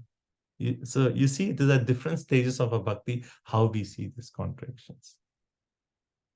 So Uddhav, why is he actually pointing out these contradictions? Because he's actually making the point that, yes, you're going to explain this Chatushloki Bhagavatam to me, but through that, I want to understand the nature of your contradictory qualities. And hence, with that Chatushloki, you speak in such a way that I can understand you more. Because Krishna is unlimited, right? How can anyone understand Krishna? The more you know Krishna, the more you want to know Krishna, right? So that is the nature of the Lord. So when we actually accept that, all this contradiction, then we want to know Krishna more and more and more. And that actually increases our eagerness to know Krishna, to serve Krishna. And that is the aspect of bhakti that can help us progress. Like in one lecture, that lecture somehow, like I've been meditating on the lecture, it's a beautiful lecture. Prabhupada says that the human form of life is meant to see Krishna. Not just see Krishna as through his energies. Yes, Bhagavad Gita 7th chapter talks of Rasam of Sukhante. That is all good, yes. But you want to see Krishna personally, face to face. Without that, we are not satisfied. That is the mood of a devotee, right? And Prabhupada says, what is the qualification to see Krishna? He says, it's just your eagerness.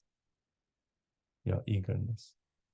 Yeah, when you are really, and Prabhupada tells the story of that. I'm sure you have heard the story of this professional robber, a thief.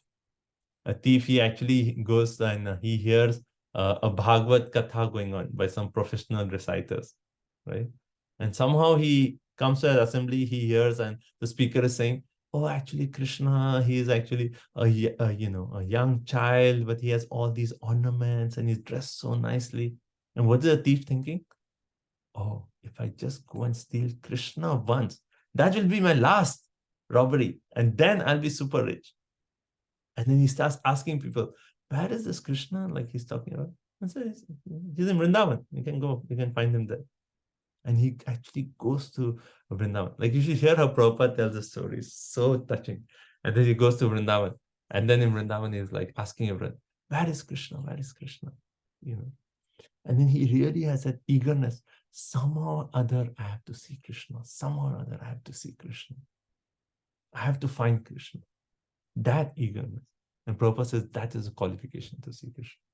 So when we actually accept that Krishna has this contrary qualities, then we are eager. Krishna, please reveal yourself. Please show me. Please reveal yourself. That is the way we progress in bhakti. So anyway, this thief finally, he sees Krishna. And how Prabhupada says, like, anyway, I'll post the link if you can hear that class. So nice. Prabhupada says, so finally he sees Krishna as a boy and he says, Krishna, can I take your jewelry? And Krishna is like, no, no, no, Mother Yashoda will shout at me. How can I give you my jewelry? And Prabhupada says, just by that association, he got purified. Just by that association, he got purified. And finally, the thief became a devotee of the Lord. So finally, like Prabhupada says, finally Krishna says, okay, you can take. Whether by the time the thief is already purified, he said, no, no, no, I don't want to take. He's already become a devotee. But that eagerness comes when we accept this mood, which Uddhav, Queen Kunti, Bhishma Pitama are actually bringing that point of the contradictory nature of the Lord. Okay, point good? 8:35. Sorry, Prabhuji, one more question, Prabhuji. Maybe you can clarify about this contradiction, like how Lord, he meditated upon himself, like because he is the Supreme Lord, but he is like for setting the example for others, like he is also worshipping himself. Maybe you can clarify that one, Prabhuji. So your question is, how do we understand this? Yes, Prabhuji, because it also shows the contradiction that because he is the So- Supreme Lord, he doesn't have to do anything. Right. He is actually meditating on himself. So one way to understand this, like, we are talking of like, not at one level we have to understand, but beyond that we do, we want to have that mood of this is the glory of the Lord. But here, if you see the context, this actually happened when Krishna was in Dwarka. And when he was in Dwarka, every day morning he was doing this meditation on himself. So Prabhupada clearly makes the point that when Krishna was in Dwarka, he was actually showing how to live as an ideal king, as an ideal husband. And in that ideal household and life, you're showing that everyone should get up in the morning and meditate on Krishna. So he was setting that example there, that this is how you live, right? So we say like, we don't follow Krishna's Vrindavan pastimes because they are like, that he's more like in the mood of Leela, right? But Dwarka pastimes is actually showing example of how we can follow. So that he's actually showing that meditation on himself is like everyone should wake up in the morning and first thing meditate on Krishna, do our Gayatri and so that. So Krishna did all those things just to set the example for all of us. Yeah. So isn't it like part of contradiction that he is the Lord himself and then same time he is worshipping himself also, like? Yeah. If you take it to the point that Lord has nothing to do, he just wants to enjoy it, then why does he have to sit to do meditation? Then yes, that's a contradiction there also. Yes. Yeah. Thank you. Okay. Okay. So next verse is continuing. There's one more contradiction that we'll read about. So just let's go to 70. Mantreshu mamba ubahuya yatvam akuntita khanda sadatma bodha Riche prabho mugda ivam pramatas tanno mano mohayati vadeva. Hare Krishna. Oh my Lord, your eternal self is never divided by the influence of time, and there is no limitation of your perfect knowledge. Thus, you were sufficiently able to consult with yourself, yet you called upon me for consultation as if bewildered, although you are never bewildered, and this act of yours bewilders me. So now in the 10th canto, that's actually described, and then there's so many examples, but this particular example of like once there was a situation that Krishna received letter from the kings who were actually captured by Jarasan, right? He received a letter where these kings, they actually say that please release us from this bondage of Jarasan. So he receives a letter, and all the people of the Yadavas, they were like, yes, let's go, let's fight Jarasan and let's release all these kings. So they all were in that mood of, the Kshatriya spirit was awakened and they were like, yes, we'll go and fight. At the same time, Narad Muni comes, and Narad Muni actually comes and he brings a letter from Yudhishthir, or a message from Yudhishthir, where he actually says, Yudhishthir is performing this Ashwamedha Yagya, right? Rajasuya, sorry, thank you. Rajasuya Yagya. And he actually is requesting your presence, right? So both these came at the same time. Now Krishna, he is the knower of all time. He knows everything, right? So particularly in this verse also it says, it talks of the qualities of Krishna. First it says, Sadatma Bodha. So if you see the word Sadatma, Sada means eternally, and Bodha, intelligent. He is always aware of everything. He's always intelligent, eternally intelligence, past, present, and future, everything. He knows everything, right? So that's the first quality of Krishna. Then Akhanda. Akhanda means he's complete. There's nothing lacking in him that he has to seek someone else's advice, right? Then third, Akuntita. Right? That's a very nice word. Akuntita. He is actually not affected by the influence of time. That means he's eternally self-intelligence. It's not that Now Krishna is 100 years old, and now he's a little old, so he does not remember. No, eternally he is always aware, always intelligent, right? And then he possesses Samvit Shakti, right? He possesses Samvit Shakti. So all these are like qualities of the Lord. But yet, right? Yet, in spite of all this, so when both these happen, Narada's message from Yudhishthir and the letters of the king came together, then what did Krishna do? Krishna actually said, oh, let's consult with Uddhava. He is the best messenger, and he is the one. Right, so here it says, Lord Krishna, and this is 10 canto, 70 chapter, and Lord Krishna turned to his servant Uddhava and smiling addressed him with fine words, right? And he said, Lord smiled because he was about to demonstrate Uddhav's brilliant ability to give counsel in difficult situations. So he turned to Uddhav and he said, Twamhi na paramam chakshu. Oh, you are indeed our best eye. Our best eye. Yeah? So you can really see what is the best thing for us, and you are our closest friend. For you know perfectly what are the different kinds of counsel. Your messenger. Therefore, please tell us what should be done in this situation. We trust your judgment, and we shall do as you actually say. Right? And further it says, yeah, here text 47 of text chapter 70, it says, Sukdev Goswami continued, thus requested by his master, who although omniscient, right, omniscient, acted as if he was mugdha. What's the meaning of mugdha? Almost like a fool or perplexed, right? Even though he is eternally self-intelligent, Krishna is acting like a fool, just and saying, Uddhav, we don't know what to do. You please tell us what to do.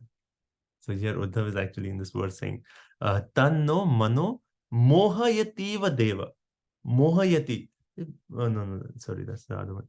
Yeah, mugdha. Here also the word mugdha is there. The same as 10, 70, 47. The word mugdha is used.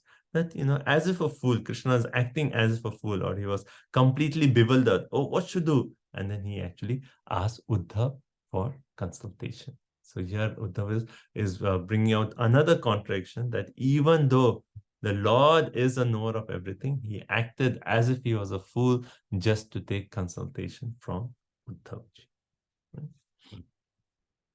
Right. And this act of yours bewilders me, right? Mohayati. So manaha mohayati eva deva. So this act actually bewilders me. Okay. Okay, so is this section okay?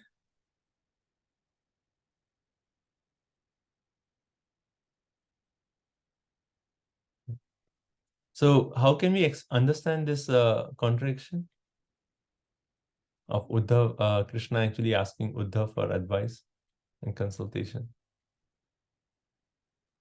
To glorify the devotee. Yes. To glorify Uddhav. So it says here Prabhupada clearly makes up in the purport, it says Krishna wanted to give his dear devotee Uddhav the credit for the solution, and thus he pretended to be perplexed. Okay, so I'll just read one small paragraph from Vishwanath Chakravarti Thakur, which actually again elaborates on the point. Right? The intelligence of the wise people is perplexed by such contradiction. Right? It cannot be said that non-action, no birth, being the form of time and being self-enjoyer are the true aspects, and his action, his birth, his fear, and accepting household life are imitations only. So Vishwanath Chakravarti, it cannot be said that his birth is actually an imitation and the other non-birth is actually his true self. That cannot be said. Otherwise, why would the intelligence be perplexed? Why would the intelligence be perplexed if you can clearly say? The wise would know these are imitation and not actual, and they would not be perplexed. Right? So the intelligence are still perplexed. Right?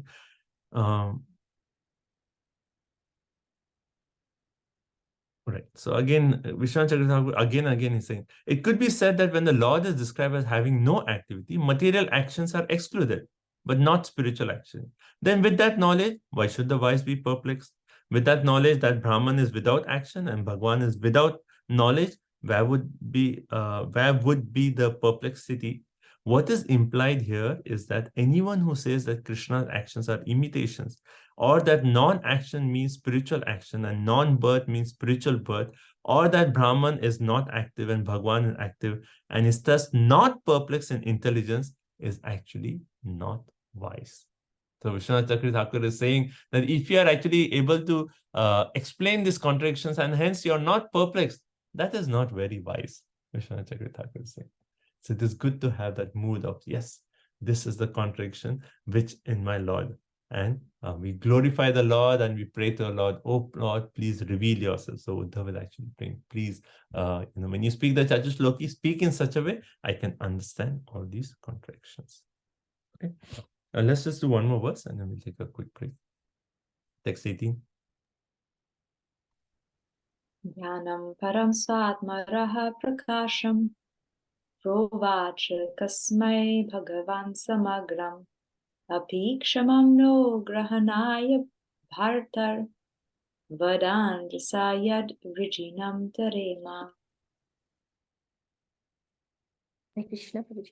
My Lord, kindly explain to us, if you think us competent to receive it, that transcendental knowledge which gives enlightenment about yourself and which you explained before to Brahmaji.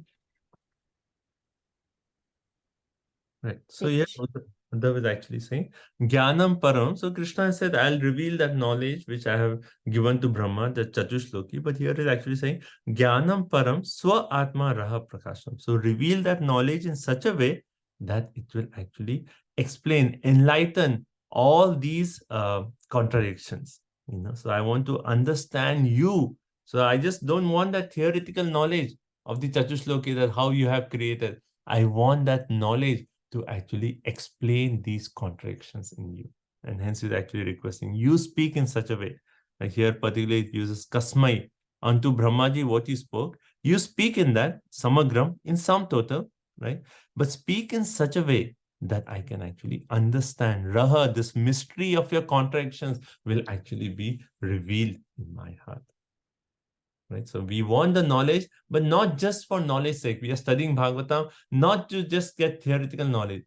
This knowledge should reveal the glories of the Lord in our heart. And Uddhav is actually requesting, when you speak this knowledge, speak in such a way that those contradictions are actually resolved. Right? And then further he says, Api shamam na grahanaya. So if you actually think that I'm qualified to understand this knowledge, then you speak. So that's a nice way of when you're asking some questions and it's like some deep topics that is like, whoa, so deep, then we can actually say in that mood, to the speaker, that if you think that I'm qualified to understand, because I'm just a beginner on the path, what do I know? But if you think I'm qualified to understand, then you please speak. So Uddhav also is taking that mood. And if you think I'm qualified to understand, you please speak to me. And then he says, Vrijinam, right? So that knowledge, whether you say in such a way that the miseries are actually crossed over. Now, what is the miseries that Uddhav has? That he's saying that knowledge will drive away my miseries. Anyone would like to say, what is the miseries that Uddhav has?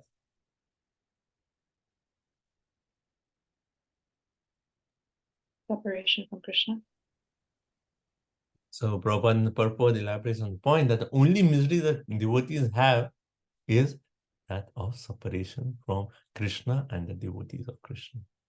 And no other miseries. So now Uddhav is feeling separation from all the Yadavas and also from Krishna. So Uddhav is saying, you speak knowledge in such a way that that pain of separation in my heart will actually be, I can cross over, tarema, I can cross over that pain of separation in my heart. Right?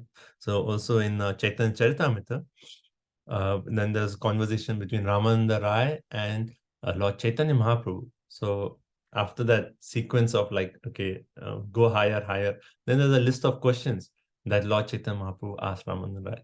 And one of that question actually says, Dukha madhye kona dukha hoy gurutara.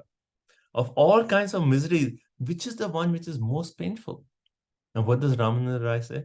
Krishna Bhakta Viraha Vina Dukha Nahi Dekhi Para.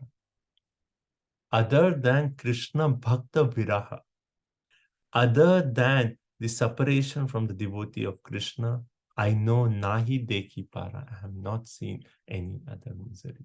So only misery, so particularly in this verse, when Uddhava is saying Vrijina, the only misery that Uddhava has is the separation. And saying, Krishna, you speak the knowledge in such a way that I can overcome this separation. Right? Other miseries of this material world, for a devotee, it's all Krishna's mercy. He sees Krishna's hand in everything and he says, this is all Krishna's mercy upon me.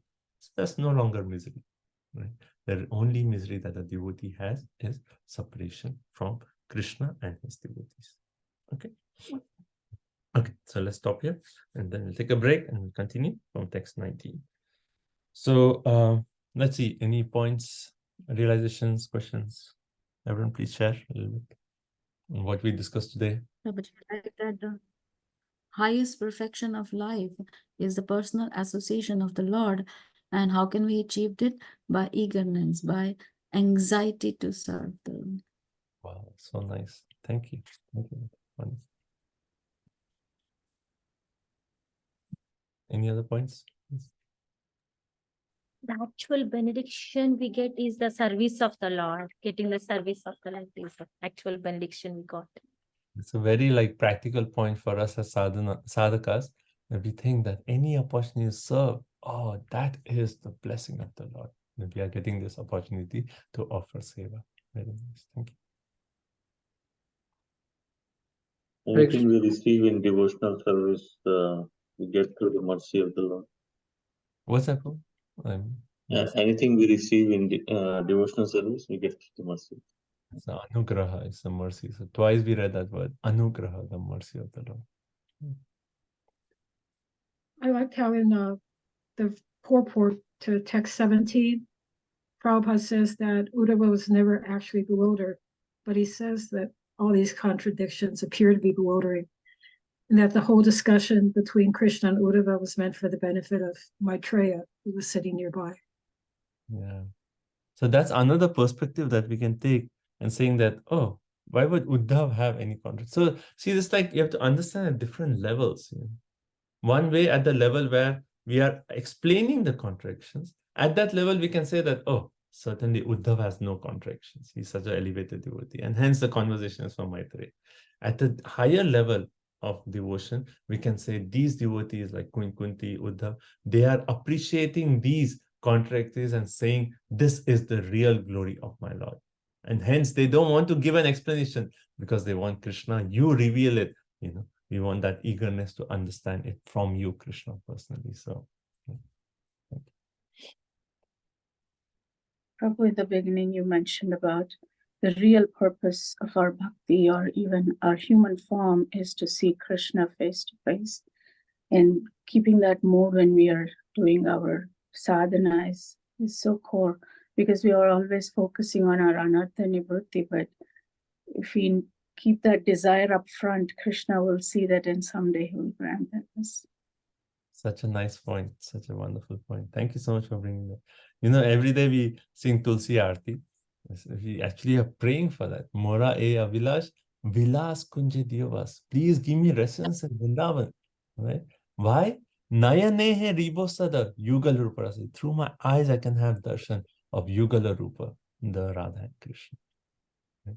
Even in prayers to Govardhan, we pray, please give me residence in Govardhan so I can see those pastimes of Radha and Krishna. So if we actually can cultivate that desire in our heart, I'll post that lecture of Srila Prabhupada. Please hear it. That eagerness to see Krishna. So powerful. You can hear that again and again and again. Just to have that desire in the core of our heart.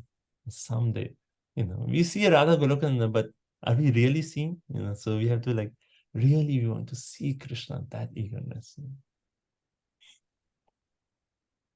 Thank you. I also like the point about the contradictions, and that a devotee doesn't try to solve so much the contradictions and try to explain them, but more just is happy just to think, oh, my Lord is so amazing, and just to relish hearing the pastimes just with that mood of oh, my Lord is so incredible. And I just, instead of trying to with our brain trying to understand him, just accept that we can't understand him, and he's so wonderful.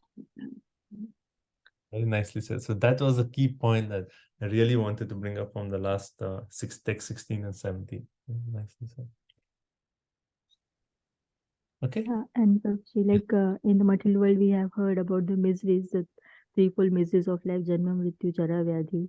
But here, after reading this verse, we came to the worst miseries, that the separation from Krishna, actually.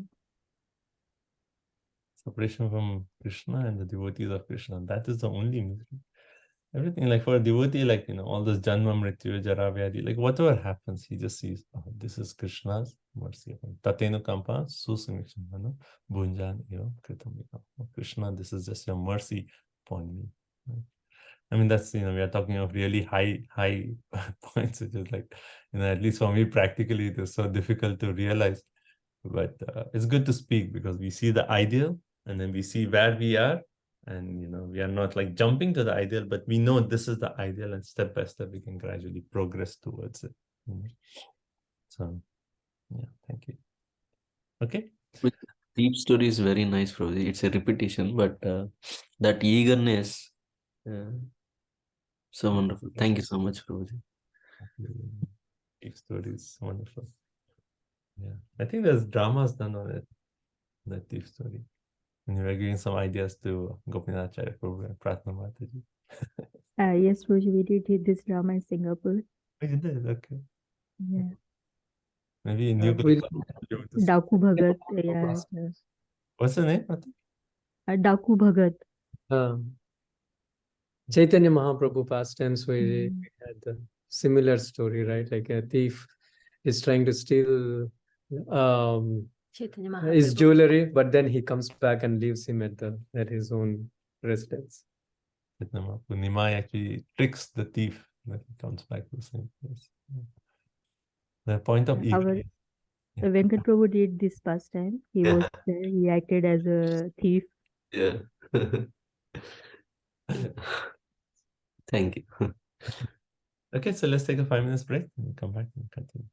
Thank you so much. Hare Krishna.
Hare Krishna, Krishna Krishna, Hare Hare. Hare Rama, Rama Rama, Hare Hare.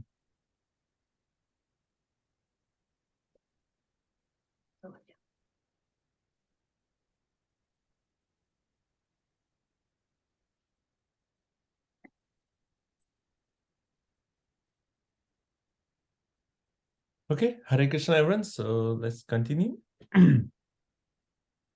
We are in text number. So now we have come to a point that Krishna has spoken. There's 3 verses to Uddhav, and then Uddhav has responded by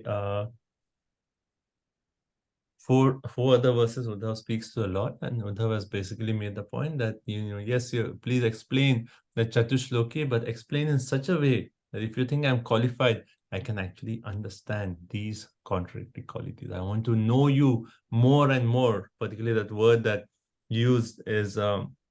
What was it? In text number 13.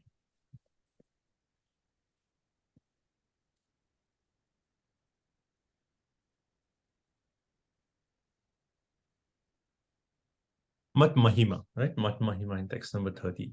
So he's saying like, explain in such a way that your Mahima, your glories will actually be understood. To me, these contradictions will actually be eradicated. Okay. So good, everyone's back?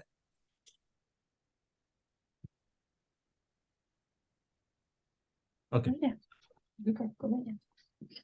Okay, go ahead. So let's start text number 19.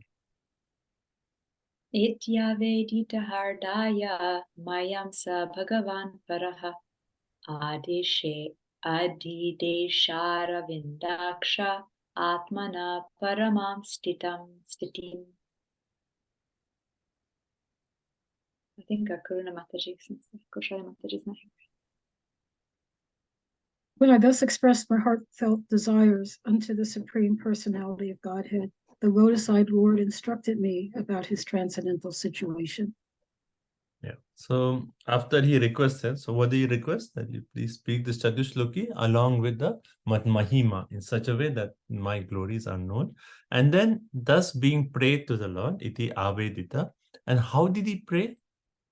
Hardaya. Hardaya. It's a very nice word. Actually says from the core of his heart, or heartfelt desires. So we have been talking of the desires in the heart, but how should the desires be? The desire should be hardaya, from the real, from the core of our heart.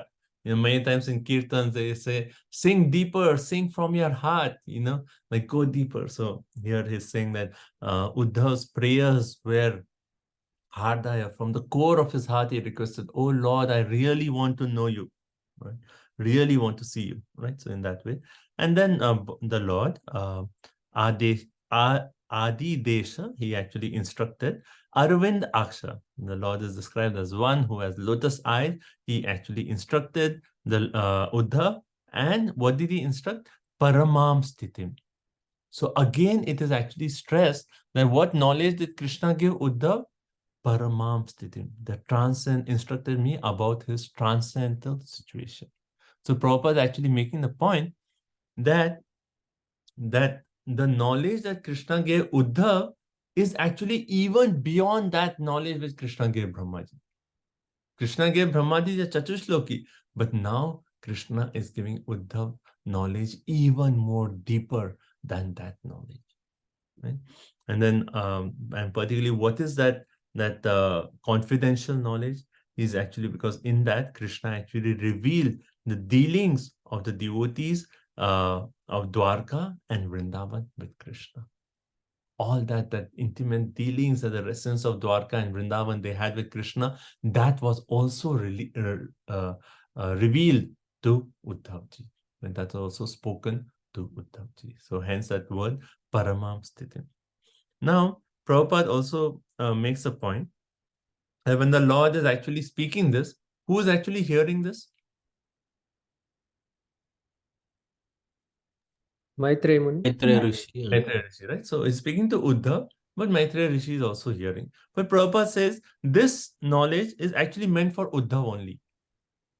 And therefore Uddhav particularly said Mahayam, right? Although Maitreya Rishi was sitting there. Now, how is this possible? He's speaking, Uddhav is there, Maitreya Rishi is there. He's saying something, but he's saying this is only for Uddhav, this is not for Maitreya Rishi. So that is the mystery or the beauty of transcendental knowledge is such that the speaker may be saying something, but based on the listener's advancement in spiritual life, he will receive the knowledge to that extent by which he can actually understand the knowledge. Just like Vidura and Yudhishthira conversation, like nobody could understand at that time. Yeah, when Vidura actually told, but that was, particularly said in like a secret language that no one else could understand. But here, it could be said in just like normal language, how we are speaking. But still, everyone who receives the knowledge, they will receive it to the extent of their own development in Krishna consciousness.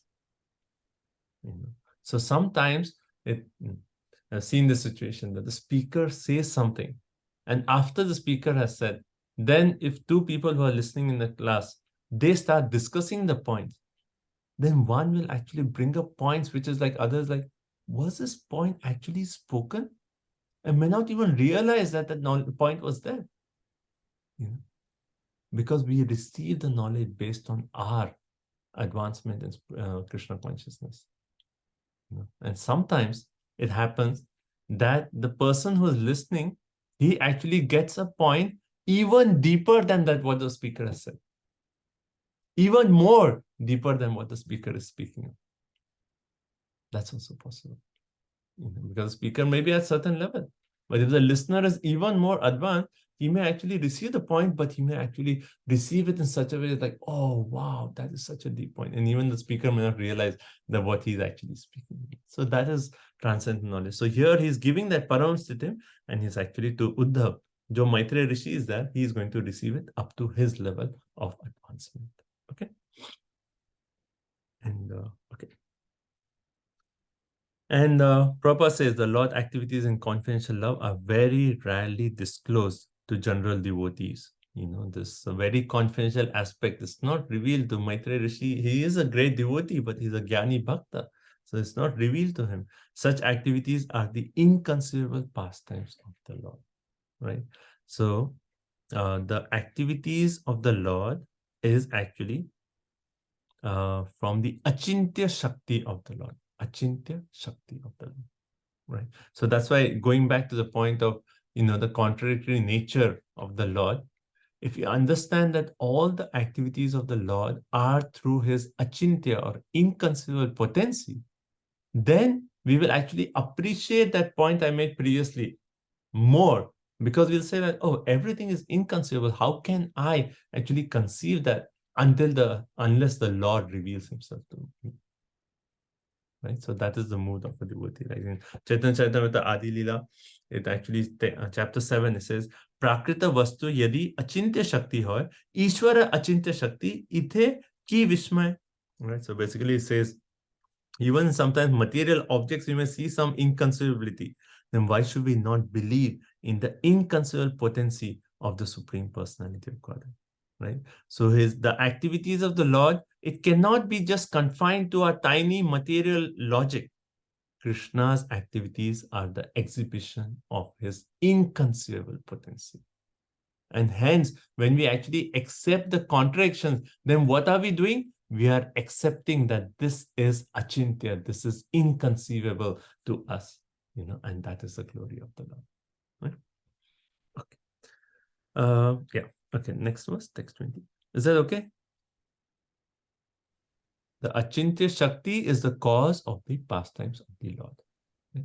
Achintya shakti is the cause of the pastimes of the Lord. Okay. Text 20. Sa eva mari aradhita padatirthat adhita tatvatma vibodha margaha pranamya pado parivritya devam ihagatoham virahaturatma. I have studied the path of understanding self-knowledge from my spiritual master, the personality of Godhead, and thus after circumambulating him, I have come to this place, very much aggrieved due to separation. Right. So simple verse. So basically say that after he received the knowledge, then Sa evam aradhita pada tirtha. You know, he is calling the Lord as what? Aradhita pada tirtha. The one who is actually worshipable, the Supreme Personality of Godhead. So when you receive the knowledge, then we become more and more convinced of the glories of the Lord from the heart. And we say like, yes, all I want to do is I want to worship that Supreme Personality. Bhagavad Gita, chapter 10, text number 7. What does Krishna actually say? The one who knows his glories, he worships me with devotion. Right? So when you get the knowledge, then naturally you want to worship that Supreme Personality of Godhead. So here, hence the word Aradhita. Aradhita means Aradhana, to worship that Supreme Pada Tirtha. And then he received what? Tattva Atma. So he received that knowledge, right? Tattva Atma, about the self. And understanding that, then what did the Uddhav do? Two things are said. Pranamya. He offered obeisances. Pranam, right? Pranamya, pranam. And then it says parivritya, right? So, actually, pranamya pada. He offered obeisances to the lotus feet of the Lord. and then he did parivritya. He circumambulated the Lord. Right? When we circumambulate the temple, then we are actually worshipping the temple or showing respect to the personality in the temple. Like when you do parikrama, right? You go around. That means you're showing worship and respect to that personality. So in that way, Uddhav is actually doing that parivritya or parikrama, and then pranamya pada. He's actually offering obeisance to lotus feet. And after he did that, then what did he do? He came to this place, right, where he's talking to Vidura, right, again on the banks of the Yamuna. He's talking to Vidura on the banks of Yamuna. And what is he feeling? Atu viraha aturatma. What is viraha? We have heard this word again and again, right? Viraha means separation. So he's feeling that intense separation from Lord Shri Krishna. Right? So he's received this knowledge, he studied this knowledge, then he offered obeisances to the lotus feet, he circumambulated the Lord, and he's come to this place, and he's actually feeling that separation from the Lord. Right? And Prabhupada actually makes a point. He says Uddhav's actual life is a direct symbol of the Chatushloki Bhagavatam. Now, why is Prabhupada actually making this point? Uddhav's actual life is direct symbol of the Chatushloki Bhagavatam.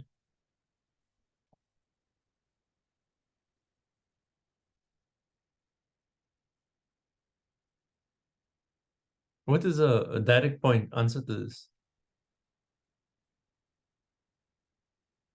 Why is Prabhupada saying Uddhav's actual life is direct symbol of Chatushloki Bhagavatam? Simple Maybe point. after everything, you need to pray to God. He understood from God. You're getting, so when he received the knowledge, then what did he do? Aradhita. He actually worshipped the Lord. So the whole point of getting knowledge is actually to become a devotee of Lord Shri Krishna. And Uddhav was actually such an elevated devotee of the Lord. And particularly Vidura has seen that Uddhav was in ecstasy when he actually remembered the Lord. So that is the symbol of the Chatushlokis. And Prabhupada is actually making this point because then he's actually taking the purport to the other side, where he's actually saying, but Mayavadis, they actually they interpret this Chatushloki. Now, what is the Mayavadis' understanding of Chatushloki? And finally, they actually hear the Chatushloki and then they say, oh, actually, God's form is Maya. Right? But that is not the right understanding. So hence Prabhupada in this entire purport is actually stressing on the point that here Uddhav, see what was his response when he heard the Chatushloki Bhagavatam. He worshipped the Lord. He circumambulated the Lord. He offered obeisance to the lotus feet of the Lord. That is the mood of a devotee of the Lord. So when we get knowledge, it should increase our devotion to the Lord. Not that we get knowledge and then we say, oh, the form of the Lord is Maya, I am the Lord, all that nonsense. Right? So Prabhupada really is very strong on this. In this verse, he's like so heavy, and he's actually making the point that unauthorized dry speculators, when they actually speculate on this knowledge, they are actually offenders at the lotus feet of Krishna. Right? So which is that verse in Chaitanya Charitamrita we read, Mayavadi Krishne Aparadhi. They are Mayavadis, are offenders to the lotus feet of the Lord. They are Krishne Aparadhi. They are actually making offense to the lotus feet of the Lord. Why? Because they are saying that that beautiful form of the Lord, which is glorified throughout Shastra, where again and again the form of the Lord is said, Arvind Aksha, lotus-eyed beautiful form. And they are actually saying that that form is Maya, that form is material.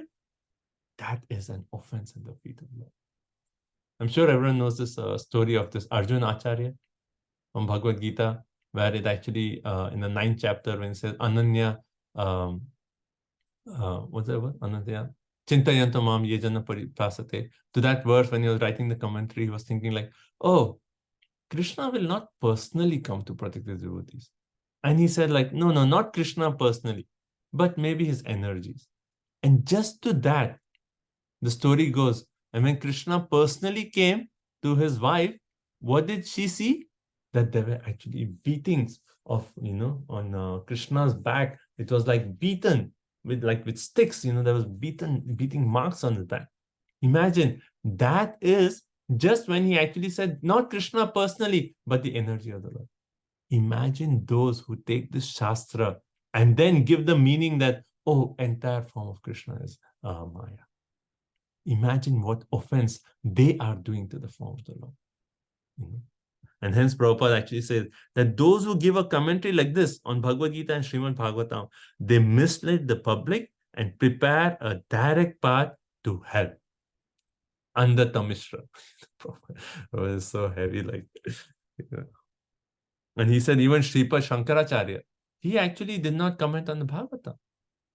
You know, because finally he's a devotee of Lord Shri Krishna, right? He's Lord Shiva himself. So he did not dare to comment on the Srimad Bhagavatam. But his followers, you know, have that audacity to actually take that explanation of Shankaracharya and actually comment on the Srimad Bhagavatam, right? And then Prabhupada says that such a philosophy was necessary to defeat the Buddhist philosophy. So Vijaya Mata asked this question that we know, like the whole, if you see the history of how the spirituality was developing, was that yes, at some particular point, the people were actually using the Vedas to actually support animal sacrifice. So a lot of animal killing was happening. Then the Lord himself came as Buddha just for that, to stop that animal killing. And he actually preached ahimsa. Our main thing is ahimsa, right? And then he actually, to establish that point of ahimsa, he actually rejected the Vedas. You know? But if you reject the Vedas, then what is the authority? What is the hope for the entire human civilization? So hence there was an emergency, and Krishna had to somehow bring back the Vedas, but in a way that people would actually accept. So he himself came and he actually instructed Lord Shiva that you please go and you preach this philosophy of Mayavad just to bring back the Vedas. And hence it was an emergency situation that Lord Shiva had to come to actually bring back the Vedas. But then people were not at the point to directly accept the personality of Godhead. So Lord Shiva had to preach that, okay, in Buddhism, you actually focus on voidism. Like Buddhist philosophy is basically a philosophy of voidism. They actually say that all our problems are because of attachments in this material world. And attachments are why? Because we actually have some ego. We say that I am so-and-so and hence I have this attachment.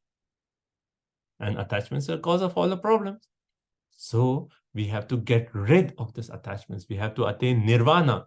And to attain nirvana, they actually annihilate our entire existence. They don't even accept that the spiritual soul or anything. They say, no, no.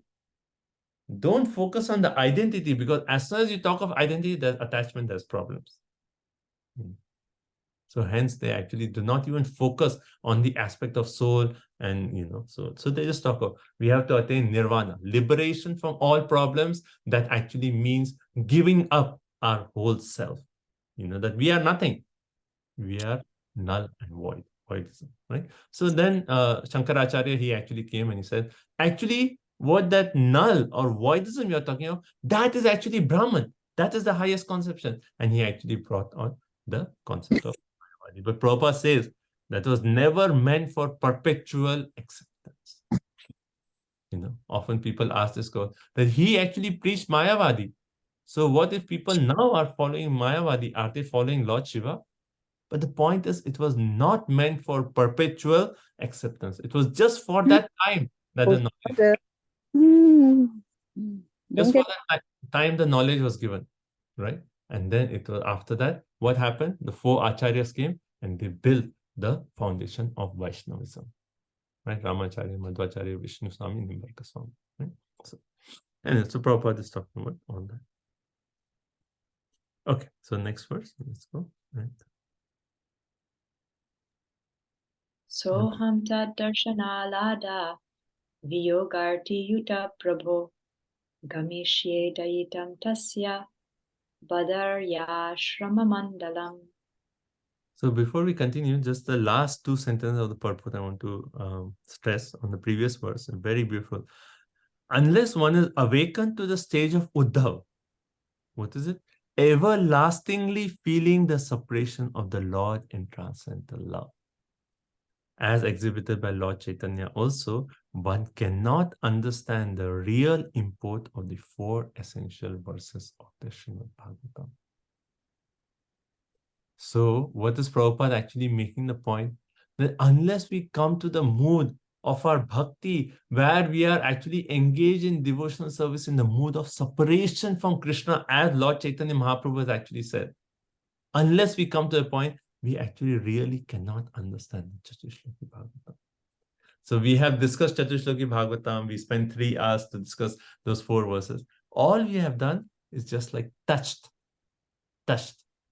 on an unlimited mountain of knowledge, of nectar of the Chatushloki. Right? But then he says, this is how those who have reached that stage of feeling of separation, they can understand Chatushloki. And one should not indulge in unauthorized act of twisting the meaning and thereby put himself on the dangerous path of offense. Okay, so next verse, we read the Sanskrit, text 21.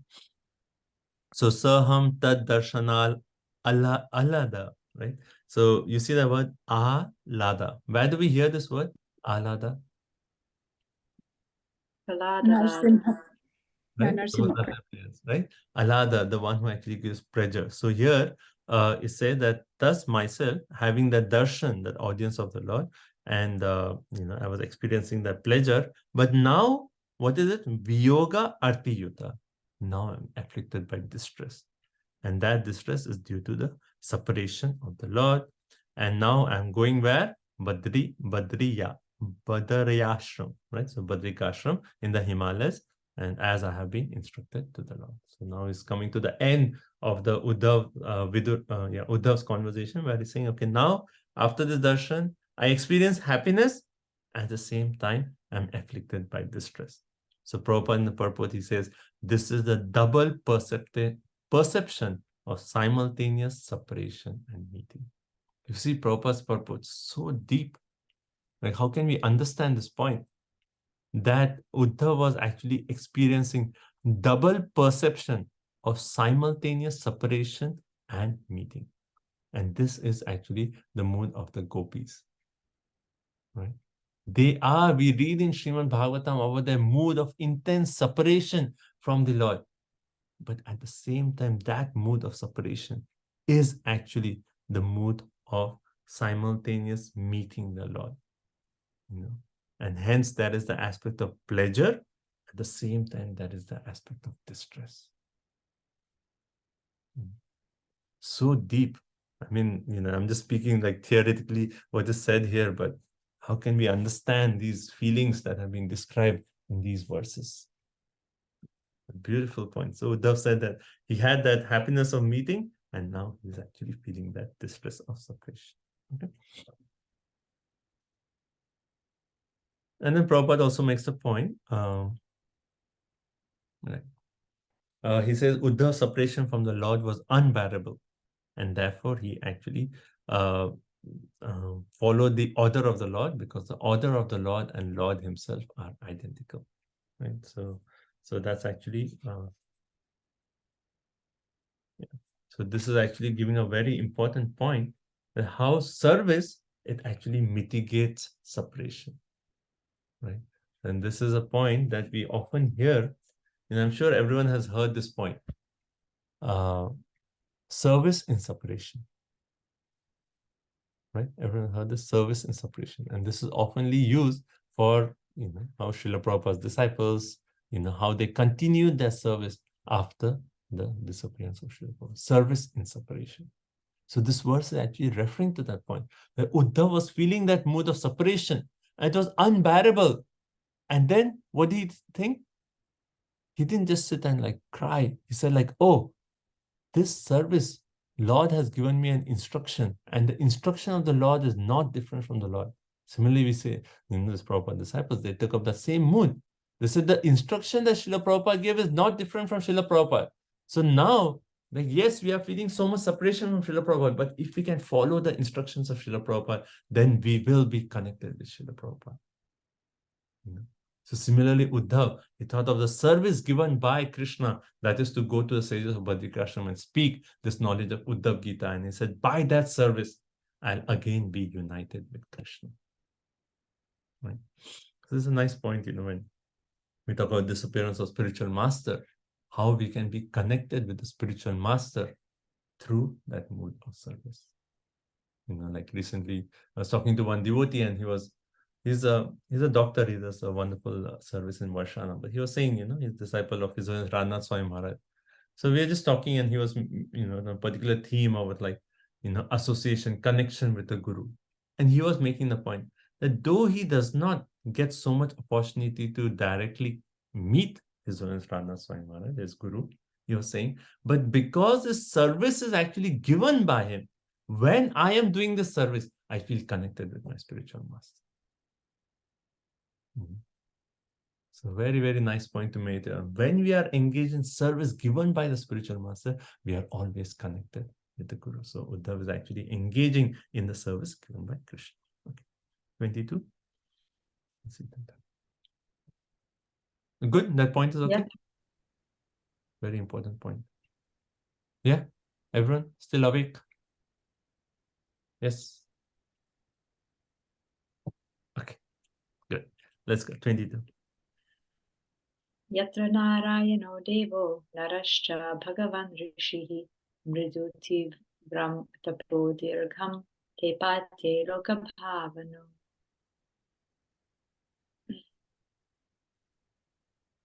Think of Vijay Radhika Mataji.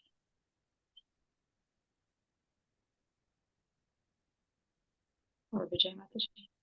Vijay Mataji. There is Badrika Ashram, the personality of Godhead, in his incarnation as the sages Nara and Narayan has been undergoing great penance since time immemorial for the welfare of all amiable living entities. Hare Krishna. Right. So basically now he's saying, this is like the conclusion of Uddhav's statement that previously he said that now I'm going to Badrika Ashram, and then he's pointing out in Badrika Ashram, who is that? The sages Nar Narayan Rishi, and they have been performing great penance, and particularly here it says Tivram Tapaha. Tivram means severe austerities.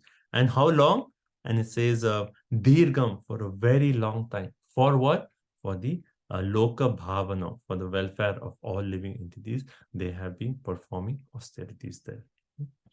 So Prabhupada in the purport says that how even today, hundreds and thousands of pious Hindus, they actually go to pay respect to Badrika Ashram. How many of you have here been to Badrika Ashram? Anyone? Okay, just two. Okay. So Gopinath Charu and Mataji, yeah. So Prabhupada says there are these Char Dhams. In India, it's very famous, the Char Dham. Right? So sometimes Char Dham is referred to Badrinath, Kedarnath, Yamunotri, Gangotri. But in general, the Char Dhams is said to be Badrika Ashram, then Jagannath Puri, Rameshwara, and Dwarka. Char Dham. And it says like every Hindu should actually, Prabhupada says that point here.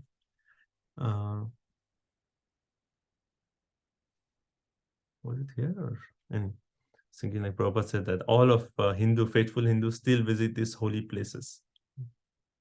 Right? So Prabhupada talks of the importance of this holy place and how Uddhav was actually going to Badrika Ashram, which is very, very old, which is, yeah. Okay, so Badrika Ashram. So that concludes this particular section, right? Now, Uddhav has made his statements. He's talked to Vidura. Now Vidura will actually ask Uddhav. Will say that you have received knowledge. Can you speak that knowledge to me? Right. So that is the next section from 23 to 27. Okay. Let's see. Maybe we can do a little bit more. So let's just do the English for the next verse. Go ahead. Who's next? Hare Krishna. Sri Sukadeva Goswami said, after hearing from Uddhava all about the annihilation of his friends and relatives, the learned Vidura pacified his overwhelming bereavement by dint of his transcendental knowledge. Hare Krishna. So, so here it is said that after Vidura heard all this, that he heard about the annihilation of the Yadavas, so naturally even he was feeling that pain of separation, right? So particularly here it says, Iti Uddhavat Upakarnya. After hearing from Uddhav that his Suridam, because even the Yadavas were all dear friends of Vidura. So his own Suridam, right? This word Suridam, where do we hear? Bhaktaram Yagita. Suridam Sarva Bhaktana. So Suridam, very dear. So all these Yadavas are very dear friend of Vidura. When he heard from Upakarnya Uddhava, from Uddhav, about their dussaham, right? About their vadam, annihilation, then he was feeling unbearable pain that, oh, now all the Yadavas have departed. He was feeling overwhelming bereavement. But then he actually pacified himself by the dint of transcendental knowledge. Right? So there's another wonderful point, how knowledge mitigates grief. Knowledge mitigates grief. Right? So Vidura himself, he actually had realized all this knowledge from Uddhav. And when Uddhav was speaking, not only was he giving him the knowledge, but at the same time, he was actually blessing Vidura with devotion in his heart. And when that devotion in his heart, and actually like Vidura has now become further advanced in knowledge due to Uddhav's association, right? Now with that knowledge, he's able to pacify that grief that he's feeling due to separation, right? And practically also we can see how knowledge can actually mitigate the grief. Can you relate to this point? Big time, Prabhuji. Huh? I lost my mother, 2 weeks ago. Couldn't go there to be there with the family, but for first few days you grieve the loss of the person, but again thinking that Krishna took care of her, and then the knowledge of the soul has reached the spot where it's needed to go, that was really soothing to my mind also. Yeah, thank you for sharing that realization. And that's like, when for materialists, when they lose a loved one, it is just like they don't know what, they're just crying and feeling that separation, or what to do. And there is no solace, And as time progresses, because it's the element of time, it actually kind of, covers their grief, But they don't have any solace. But for devotees, we know, okay, that knowledge that we have received from Srila Prabhupada, that how we are not this body, we are the soul, that person is still living, right, in maybe a different form. And particularly furthermore, if we know that the person has somehow chanted the holy name or taken shelter of Krishna, that mitigates the grief.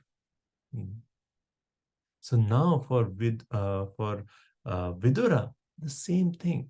Just by receiving that knowledge from Uddhava, and particularly, what was the knowledge that gave solace to Vidura? Think about it. What was the knowledge? In general, yes, 4 chapters we have done. But what was the specific knowledge that is actually giving solace to Vidura? I made this point at starting of this class. Again and again, that one point is stressed. The annihilation of Yadavas was a plan of the Lord. Exactly. That knowledge that this entire destruction of the Yadavas is completely the plan of the Lord. It is the desire of the Lord. So having received that knowledge, now Vidura is feeling that yes, they have left, but this was all the plan of the Lord. This was all the desire of the Lord, and it was all planned by the Lord. And that's also Vidura is actually feeling that solace. So hence that knowledge, it mitigated the grief of Vidura. Okay, next verse, text 24. Okay, in the purport Prabhupada, towards the end, he actually makes the point. One has to learn the art of subduing such bereavement. So Prabhupada says that, it is natural that when a loved one departs, then we feel that pain of separation, right? It is not at all astonishing. It is natural. Our relatives leave, we feel that pain. But Prabhupada says, one has to learn the art of subduing such pain with higher transcendental knowledge. One has to learn the art of subduing such pain by transcendental knowledge. So beautiful point. Okay. 24. This English. Shiradi Mataji.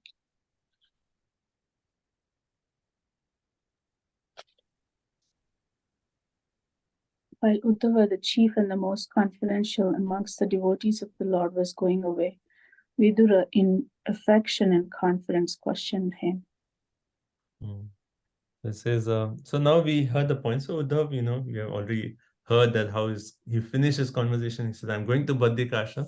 But now Vidura is actually saying, he actually says, Sa tam Mahabhagavatam, to the great devotee, Vrajantam. Vraja means what? Vraja. We say Vraja, right? Vraja actually means to go. To go. So when that Mahabhagavata, right, Uddhav was actually going, Vrajantam, then Kaura Rishabha, who is the best of the Kauravas? That is Vidura himself, right? Kaura Rishabha. He actually, Vishram Bhat. So that word is actually very nice. Vishram Bhat. Vishram Bhat means out of confidence. He actually, Mukhyam Krishna Parigrahe. Right? So that's also another beautiful verse. Word. Mukhya Krishna Parigrahe.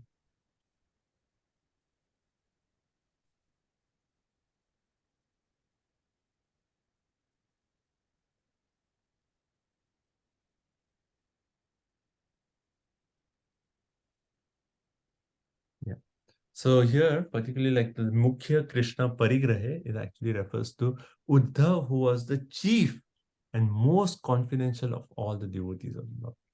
Right? So here it is saying that Uddhav is already described as Mahabhagavatam, that Mahabhagavata devotee who is the chief and the most confidential of all devotees of the Lord, Vrajantam, he was starting to go.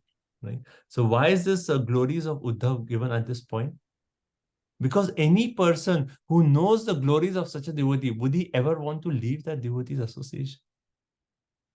No.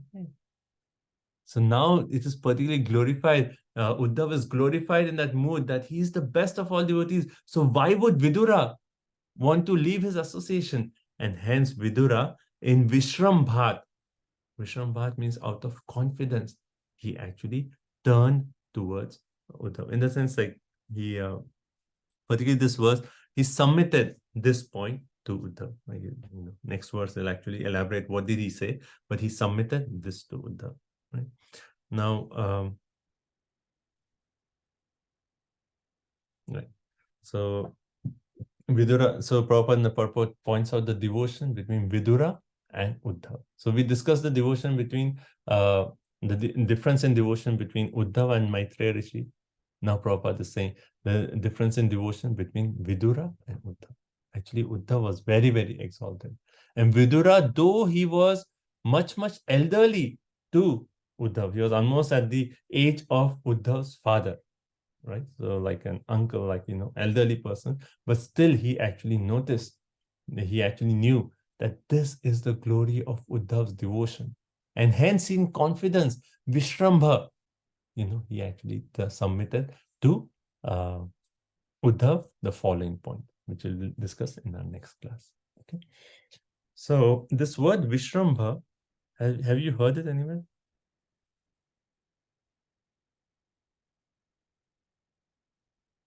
Okay. This actually comes, verse comes in Nectar of Devotion. It comes further in Srimad Bhagavatam. Also, we'll hear this verse. It actually said, Vishrambhena Guru Seva. So in Nectar of Devotion, there's this verse very beautiful. It says, Guru Padashraya Tasmat Krishna Dikshadi Shikshanam Vishrambhena Guru Seva Sadhu Vartanu Vartanu. If you want to find this reference, it's beautiful. It's quoted in Srimad Bhagavatam 11:322. Just see this very nice verse. It says, Guru Padashraya. So what is the first thing one should do? One should take shelter of a bona fide spiritual master. Then after that, what should one do? Krishna Dikshadi Shikshanam. Krishna Diksha, right? What should one do? One should take initiation, Diksha. And then Shiksha, one should receive instructions of how to engage in devotional service. Second thing. Third point is what? Vishrambhena Guru Seva. It's a very, very important point. And later on, we'll see in third canto in Kapila Muni and Devhuti, also we see the word Vishrambhena.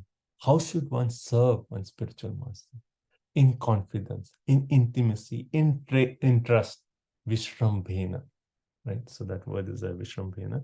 And then sadhu vartamanu vartanam, following in the footsteps of great acharyas under the direction of the spiritual master. So very key verse. It says these 4 things, if one can actually execute, then he's qualified to relish Srimad Bhagavatam.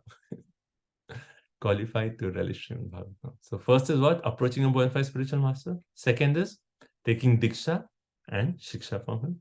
Third is Vishrambhena Guru Seva. Serving the spiritual master in confidence, in intimacy, in that trust. And the fourth one, following in the footsteps of great acharyas under the direction of spiritual master. This is the secret of success of every sadhaka. This is, one if one does this, he becomes qualified to relish Srimad Bhagavatam. This is Rupa Goswami. Okay, so here Vidura actually expressing his great confidence in Uddhava. Yes, you are Vishrambhena, you are most qualified to give me instruction. Okay, so next we'll continue 25. Thank you all so much. Grantha Srimad Bhagavatam ki jai, Srila Prabhupada ki jai, Vancha Kalpatarubhyasya Kripa Sindhuyavacha Patitanam Pavanebhyo Vaishnavebhyo Namo Namah. Thank you all so much for joining, and I'm sorry you missed so many classes, but it's nice to have all of your association this morning, and so happy you all could again join. So now hopefully we'll not have any breaks. We'll keep the flow of Srimad Bhagavatam continue. So thank you all so much. So if anyone has to leave, you're welcome to drop, but if anyone wants to share any points before leaving, you can share some points and leave. With regards to contradictions, I was also thinking, is it because it's the Vasu aspect asking those questions to the Lord? That's why he's talking about the contradictions. To Uddhava, who is already at the higher level.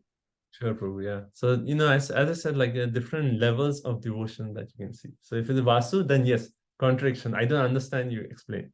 If it is Uddhava's level, then you would say, oh, these are glories, and I want to know more. Yeah. Yes, Prabhu. So, that's why in the purport, Prabhupada makes a point that, oh, actually Uddhav knew. This is from Maitreya Rishi. So you have to see which level, so nice. So actually, that's the way you explore Bhagavatam, these different levels. Thank you. Yes. Okay, any other points before we end? Prabhu, in this last verse we were discussing, Prabhupada tells about, understanding the levels of each of the devotees' advancement, and also the way we deal with the other devotees is part of our Vaishnava etiquette.